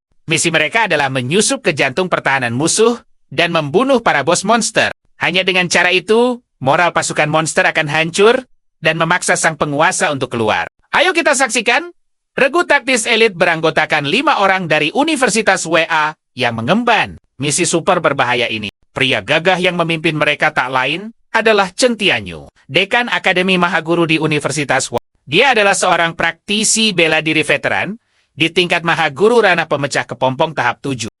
Di sebelanja seorang anggota bernama Dei Qiming tiba-tiba angkat bicara, memanggil sang guru. Semakin tinggi level kultivasi seorang praktisi, semakin tajam pula insting spiritual yang mereka miliki. Konon katanya, di ranah Mahaguru, mereka bahkan bisa melihat bayangan akhir hidup mereka sendiri lewat mimpi. Mendengar perkataan muridnya, Chen Tianyu mengangguk dan menjawab dengan sangat tegas. Itulah alasannya, Qiming, kita harus dan wajib mempercayai insting seorang praktisi bela diri sejati. Tanpa perintah lebih lanjut, sang dekan langsung mengangkat tangannya tinggi-tinggi. Semua berhenti, bersiaga penuh. Perintahnya singkat. Regu yang tadinya melesat kencang itu langsung berhenti mendadak. Hebatnya, tidak ada satupun dari mereka yang berani mempertanyakan perintah aneh tersebut. Chen Tianyu kemudian turun dari tunggangannya, seekor kuda bertanduk tunggal yang gagah. Pria itu langsung duduk bersila di tanah, memeluk tombaknya erat, lalu memejamkan mata untuk bermeditasi. Dan disinilah momen krusialnya, perhatikan baik-baik. Setelah hening beberapa saat, sang dekan membuka matanya dengan tatapan super tajam. Dan benar saja, firasatnya terbukti. Seluruh anggota regu merasakan tekanan aura yang luar biasa besar, mendekat dengan sangat cepat. Boom! Sebuah bongkahan batu raksasa berwarna keemasan jatuh dari langit seperti meteor, menghantam tanah tepat di depan mereka. Saat debu mulai menipis, sosok di balik kawah itu berdiri. Wujud aslinya terlihat jelas, menjulang setinggi 5 meter. Anatominya sekilas mirip sekali dengan kumbang badak raksasa bertanduk satu yang mengerikan. Tubuhnya yang berotot terbungkus sempurna oleh cangkang emas tebal yang memancarkan kilau indah, sekaligus mematikan. Keempat tungkainya begitu besar dan kokoh, persis seperti pilar-pilar penyangga sebuah kuil raksasa. Di atas pasang mata kecilnya yang bersinar hijau menyeramkan, bertengger sebuah tanduk tunggal yang sangat kokoh, tajam dan mencuat lurus ke atas. Makhluk itu lalu mengeluarkan suara yang sangat dingin dan merendahkan. Padahal, raja ini sudah susah payah memasang perangkap maut untuk kalian di depan sana. Kenapa kalian malah berhenti di sini? Tapi Chen Tianyu terlalu malas meladeni omong kosong monster itu. Dia menatap tajam musuhnya, lalu langsung meneriakkan instruksi tempur kepada seluruh regunya. Target terkonfirmasi, dia adalah penguasa kota barat, Raja Kumbang Tanduk Emas. Semuanya, masuk formasi tempur sekarang. Setiap detik yang kita hemat untuk mengalahkan penguasa ini, berarti ribuan nyawa prajurit di garis depan berhasil kita selamatkan. Jurus bela diri elemen bumi tombakan naga petir baja. Suara ledakan sonik menggelegar dahsyat. Dengan daya dorong itu, tubuhnya melesat maju menembus udara laksana peluru meriam. Tombak perak di tangannya menciptakan percikan kilat menyilaukan, menusuk lurus, mengincar jantung sang raja monster di depannya. Namun, menghadapi serangan yang begitu mematikan itu, Raja Kumbang Tanduk Emas justru memamerkan senyum meremehkan. Ekspresinya mirip sekali dengan manusia sombong. Dasar manusia lemah dan bodoh. Kalian pikir trik murahan seperti ini bisa melukai kulitku? Oke, kita semua tahu kesombongan seperti ini biasanya berakhir buruk kan? Biar kutunjukkan arti kekuatan murni. Terlihat kepalan tangan raksasanya mengeras, hingga urat-urat biru menonjol keluar dari balik ganggangnya. Tanpa teknik bela diri, tanpa energi elemen. Dia murni mengandalkan kekuatan fisiknya yang gila untuk menghancurkan ruang di depannya. Tapi, sedetik kemudian, senyum arogan di wajah Raja Kumbang itu luntur, digantikan oleh ekspresi kaget luar biasa. Hah? Benda apa ini? Ternyata, sepersekian detik sebelum ujung tombak petir milik Centianyu beradu dengan tinju emas, monster itu... Dan disinilah plot twist gilanya muncul. Sosok kakek kurus berotot tiba-tiba berteleportasi dan muncul tepat di samping tinju raksasa itu. Inilah eksekusi jurus rahasia elemen bumi. Tangan tetesan air menembus batu. Terlihat kedua tangan keriput si kakek bergerak sangat lincah dan terus berubah arah. Layaknya aliran air sungai deras, mengandalkan kecepatan tingkat dewa. Bayangan tangannya mengetuk berbagai titik sendi vital di lengan si Raja Kumbang secara bertubi-tubi. Seketika itu juga, sang monster penguasa merasakan seluruh saraf di lengan raksasanya menjadi kebas. Dan ngilu tak tertahankan. Akibatnya, kekuatan tinju maut yang baru saja dilepaskan itu anjlok drastis menjadi bukan apa-apa. Sadar, baru saja dipermainkan, monster itu langsung mengamuk sejadi-jadinya. Manusia licik. Jadi kalian ini tim khusus yang dibentuk setelah mempelajari semua kelemahanku kan? Dan ya... kita semua tahu jawabannya. Kalau begitu, aku akan habisi kamu lebih dulu, Pak Tua. Sayap cangkang emas tebal di punggungnya mendadak terbentang lebar, menciptakan badai angin yang langsung membentalkan tombak perak Centianyu. Sementara itu, tangan monster lainnya melesat secepat meteor, lurus mengincar kepala si kakek lincah itu. Tepat di momen krusial itu, seorang petarung raksasa setinggi 3 meter berzirah super berat dan membawa perisai besar, berteriak memecah keheningan. Sang tanker tim maju dengan cepat, menancapkan kakinya, dan memasang badan, menjadi perisai hidup untuk menghadang serangan fatal itu. Boom! Diiringi suara logam beradu yang memekakan telinga. Petarung berzirah itu terdorong mundur, hingga kedua kakinya amblas ke dalam tanah. Saking dahsyatnya kekuatan hantaman itu, darah segar bahkan terlihat merembes deras dari celah-celah baju zirahnya. Saat Raja Kumbang Tanduk Emas bersiap melancarkan serangan berikutnya, sepasang pria dan wanita tiba-tiba menghadangnya. Nah, perhatikan baik-baik bagian ini. Mereka adalah Qiming yang kultivasinya selangkah lagi menuju ranah Mahaguru. Bersama kekasihnya, Bai Qian, seorang ahli bela diri agung tahap 9. Tanpa basa-basi, Daiki langsung menyerang dengan melompat tinggi ke udara. Sepasang sarung tangan baja berbentuk kepala harimau miliknya meraung buas memekakan telinga. Di saat yang sama, Bai Qian melesat maju, mengayunkan kedua telapak tangannya dari bawah. Serangan si pria terasa brutal dan keras, sementara serangan sang wanita mengalir lembut mematikan. Keduanya bergerak super harmonis, saling mengisi celah seperti perpaduan sempurna yin dan yang. Ini adalah teknik rahasia, jurus bela diri ganda pasangan. Kombinasi serangan pria dan wanita yang sinkron ini membuat mereka bisa mengeluarkan kekuatan destruktif setara level Mahaguru untuk waktu singkat. Siapa sangka, kombinasi jurus yang aneh ini benar-benar berhasil mengunci pergerakan Raja Kumbang Tanduk Emas di tempatnya. Melihat kesempatan emas yang diciptakan muridnya. Di sisi lain arena, Centianyu langsung melompat ke punggung kuda bertanduknya. Menyatu dengan energi tunggangannya, sang dekan memimpin serangan pamungkas. Sambil memutar tombaknya, dia berteriak menggelegar. Domain aktif! Pasukan kuda baja petir, kalian siap untuk ini? Seketika, medan kekuatan energi bela diri meledak, mengunci musuh, dan menariknya paksa ke dalam sebuah dimensi buatan. Raja Kumbang Tanduk Emas yang tertahan oleh serangan ganda Qiming dan Qian-Qian mendadak merasa pandangannya kabur. Tiba-tiba, sang monster sudah berdiri di tengah medan perang kuno yang dipenuhi ribuan mayat prajurit. Di ujung cakrawala dimensi itu, sesosok jenderal raksasa menggenggam tombak panjang, memimpin ribuan pasukan kavaleri kuda yang seluruhnya terbuat dari kilat petir murni. Mereka menyerbu lurus dengan niat membunuh. Melihat pemandangan epik ini, Raja Kumbang malah mendengus. Sistem kultivasi kalian para manusia ini ternyata punya beberapa hal menarik juga.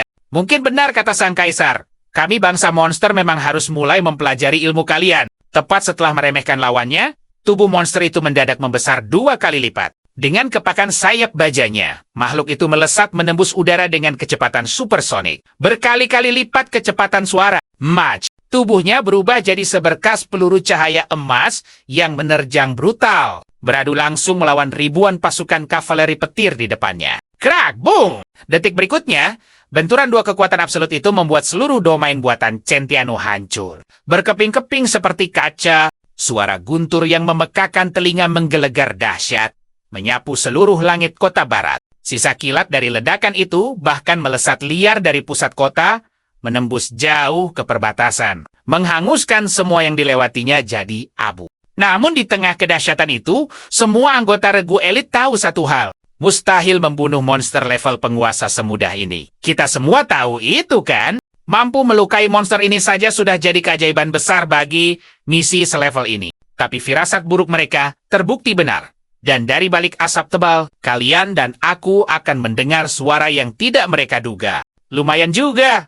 Suara itu menggema. Kalian manusia ternyata cukup tangguh. Perlahan, siluet monsternya muncul dari balik debu. Kalau saja ini monster biasa, serangan tadi sudah pasti menghabisinya di tempat. Sayangnya, bahkan di antara para penguasa, level kekuatan kami sangat berbeda. Dan aku, sang raja, berdiri di puncak rantai makanan. Pemandangan berikutnya, sukses membuat darah tim elit ini membeku seketika. Separuh tubuhnya yang tadi hancur oleh tombak petir, kini menggelembung dengan cara yang mengerikan. Daging baru tumbuh dengan kecepatan gila, menyatu kembali tepat di depan mata mereka. Cangkang emas baru merambat menutupi luka itu, sementara retakan mulai muncul di sekujur tubuh lamanya yang setinggi 5 meter. Dan perhatikan baik-baik, karena disinilah semuanya berubah total. Sosok baru berwarna emas gelap merobek keluar dari cangkang lamanya. Ukurannya memang menyusut, tapi aura mematikan yang dipancarkannya jauh lebih mengerikan dari sebelumnya. Makhluk itu kini berdiri angkuh di hadapan Centianyu. Inilah wujud aslinya evolusi tahap kedua, Sang Raja Kumbang. Melihat monster itu bukan mati, malah berevolusi. Semua anggota regu langsung pucat pasi menahan ngeri. Gila, dia menyembunyikan wujud sekuat ini, seru mereka bersamaan. Tak percaya dengan apa yang mereka lihat. Bahkan, sebelum rasa panik mereka hilang, Raja Kumbang itu lenyap menjadi bayangan kabur. Wesh! Angin kencang menerjang mereka semua. Dalam sekejap mata, monster itu sudah muncul tepat di depan si kakek pengguna jurus tetesan air. Kecepatannya di luar nalar. Bahkan, sang kakek veteran tak sempat bereaksi sama sekali. Dai Qiming dan Bai Qianqian yang terdekat langsung melompat ke depan. Pasang badan membentuk pertahanan terakhir untuk sang kakek. Si kakek refleks mengerahkan sisa energinya, bersiap menahan serangan mematikan itu. 2 detik berikutnya, gelombang kejut maha dahsyat mengguncang segalanya. Hantaman angin dari tinju monster itu saja menyapu bersih ribuan meter ke depan. Dan lihat ini, saking gilanya kekuatan itu, semua kaca gedung pecah berkeping-keping hanya karena getarannya. 3 sosok terpental ke udara, tak berdaya seperti boneka kain yang robek. Di antara mereka, hanya Dai Qiming yang levelnya tertinggi dan si kakek yang masih sadar, berhasil menahan sebagian kecil serangan itu. Tapi nasib buruk menimpa Bai Qianqian yang paling lemah. Kedua lengannya hancur seketika. Dengan luka dalam yang parah, dia langsung pingsan, berada di ambang hidup dan mati. Tepat di momen kritis itu, suara listrik bertegangan tinggi membelah udara. Centianyu dan si tangker berzirah tebal akhirnya bergerak maju, mengincar titik buta Raja Kumbang dari belakang. Tapi, tragedi kembali terjadi. Benar-benar di luar dugaan. Ujung tombak petir Centianyu yang melesat dengan kekuatan penuh, malah ditangkap dengan santainya oleh satu tangan sang monster. Meskipun sang dekan sudah mengerahkan seluruh kekuatannya, ditambah dorongan dari kuda bertanduknya yang super kuat, dia tetap tak bisa menggeser tombaknya bahkan seinci pun. Sementara itu, perisai baja raksasa si tanker juga dengan mudah ditepis ke samping, membuatnya terpental jauh bergulingan di tanah. Serangan pamungkasnya gagal total, wajah Centianyu pucat pasi. Dan hal gila berikutnya terjadi. Lengan monster itu mengangkat tombak beserta Centianyu dengan paksa ke atas. Dengan kekuatan yang benar-benar gila, makhluk itu mengangkat Centianyu dan kudanya ke udara sekaligus. Padahal berat mereka setara tank lapis baja. Lalu monster itu menendang perut kudanya, membuat keduanya terpental jauh ke reruntuhan. Begitu Centianyu jatuh, monster itu langsung melesat, mencekik lehernya, dan mengangkatnya dari tanah sambil menyeringai sadis. Tim kalian sudah berjuang mati-matian kan? Dan kita semua tahu, ini barulah permulaan dari mimpi buruk mereka. Tapi ujung-ujungnya, kalian tetap gagal membunuhku. Padahal aku hanya sendirian. Dengan kekuatan seampas ini, kalian pikir bisa mengalahkan penguasa lain di kota barat? Hah? Ejekan pedas itu membuat mata Sentian Hu terbelalak kaget. Jadi, masih ada monster level boss lainnya di kota ini? Dan disinilah kita melihat skala kehancuran yang sesungguhnya. Seluruh blok bangunan kota sudah rata dengan tanah. Hancur lebur oleh gempuran armada manusia dan amukan para monster. Tiba-tiba sirene darurat meraung kencang, memecah ketegangan di ruang kendali armada. Suara peringatan dari sistem AI menggema berulang kali. Peringatan tingkat merah, tidak ada Grandmaster bela diri yang melindungi pasukan darat di sektor ini. Disarankan mundur taktis sekarang. Mendengar itu, komandan tertinggi langsung menggebrak meja dengan marah. Bagaimana mungkin? Bukannya satu-satunya monster penguasa sudah ditangani tim elit Dekan Chen di pusat kota? Sialan! Perintahkan semua pasukan darat mundur darurat. Seluruh armada udara, naik ke ketinggian maksimal. Jauhi jangkauan darat. Sekarang juga, siapkan juga peluncuran rudal nuklir penembus bumi. Tapi, semua perintah itu terlambat beberapa detik. Dan tepat saat armada udara mencoba naik, perhatikan baik-baik tanah di bawah mereka terbelah. Sebuah tentakel raksasa berwarna kuning tanah meledak keluar dari dalam aspal. Tentakel mengerikan dengan diameter sebesar gedung pencakar langit itu melesat naik dengan kecepatan gila, mencoba melilit armada tempur di atasnya. Beruntung, sistem pertahanan otomatis armada bereaksi dengan cepat. Tembakan energi murni dari meriam elektromagnetik utama langsung melesat ZRASS. Seketika, tentakel raksasa itu terpotong rapi, ditebas oleh bilah energi keemasan. Bekas lukanya hangus menghitam, memuntahkan cairan menjijikkan. Tapi, kengerian yang sebenarnya baru saja dimulai. Dari sisa tentakel yang terputus di bawah sana, lihat ini. Dagingnya tiba-tiba beregenerasi dengan kecepatan yang benar-benar di luar nalar. Benjolan-benjolan aneh muncul, dan saat pecah, sebuah tentakel baru yang segar tumbuh sempurna menggantikan yang lama. Di monitor, semakin banyak tentakel raksasa muncul, mengguncang bumi dalam radius ratusan kilometer. Sang komandan mulai panik. Dia sadar kalau mereka sudah tidak punya banyak waktu lagi. Kita harus luncurkan rudal nuklir penembus bumi itu sekarang. Kalau tidak, saat tubuh utama monster ini keluar, seluruh armada udara kita akan hancur diseret ke bawah. Perintahnya tegas. Detik berikutnya, sistem pertahanan langsung mengunci target. 3 rudal nuklir penembus bumi yang dirancang khusus untuk monster level penguasa. Akhirnya, dilepaskan. Bagaikan 3 meteor pembawa kiamat kecil. Rudal-rudal itu melesat deras dari lambung kapal tempur menuju daratan di bawah tatapan tegang sang komandan. Ledakan cahaya dan panas yang luar biasa meletus dari dalam tanah. Ledakan dahsyat bagaikan letusan gunung berapi raksasa menciptakan awan jamur kolosal yang menjulang tinggi ke angkasa. Sang komandan mencengkeram pinggiran mejanya erat-erat. Dalam hatinya, dia hanya berharap serangan nuklir ini bisa memberi waktu bagi para pejuang di garis depan untuk mundur dengan selamat. Namun, harapan itu hancur seketika. Hal yang paling mengerikan terjadi. Sinyal kehidupan monster itu di radar sama sekali tidak menghilang. Setelah badai ledakan mereda, sebuah kawah raksasa sepanjang ribuan meter terlihat menganga di permukaan tanah. Dan parahnya, di tengah kawah itu, bayangan tentakel-tentakel raksasa masih menari-nari liar, seolah menantang langit. Menyaksikan pemandangan putus asa itu dari layar monitor, sang komandan tertinggi tidak bisa lagi menahan amarah dan frustrasinya. Berak, dia menghantam meja kendali begitu keras. Emosinya meledak tak terkendali. Sialan, apa misi perebutan kembali kota barat ini benar-benar akan gagal total? Umpatnya putus asa. Namun detik berikutnya, layar komando utama tiba-tiba berkedip aneh. Dan disinilah plot twistnya muncul. Sistem mereka diretas paksa oleh seseorang dengan otoritas tertinggi. Ini akan mengubah segalanya.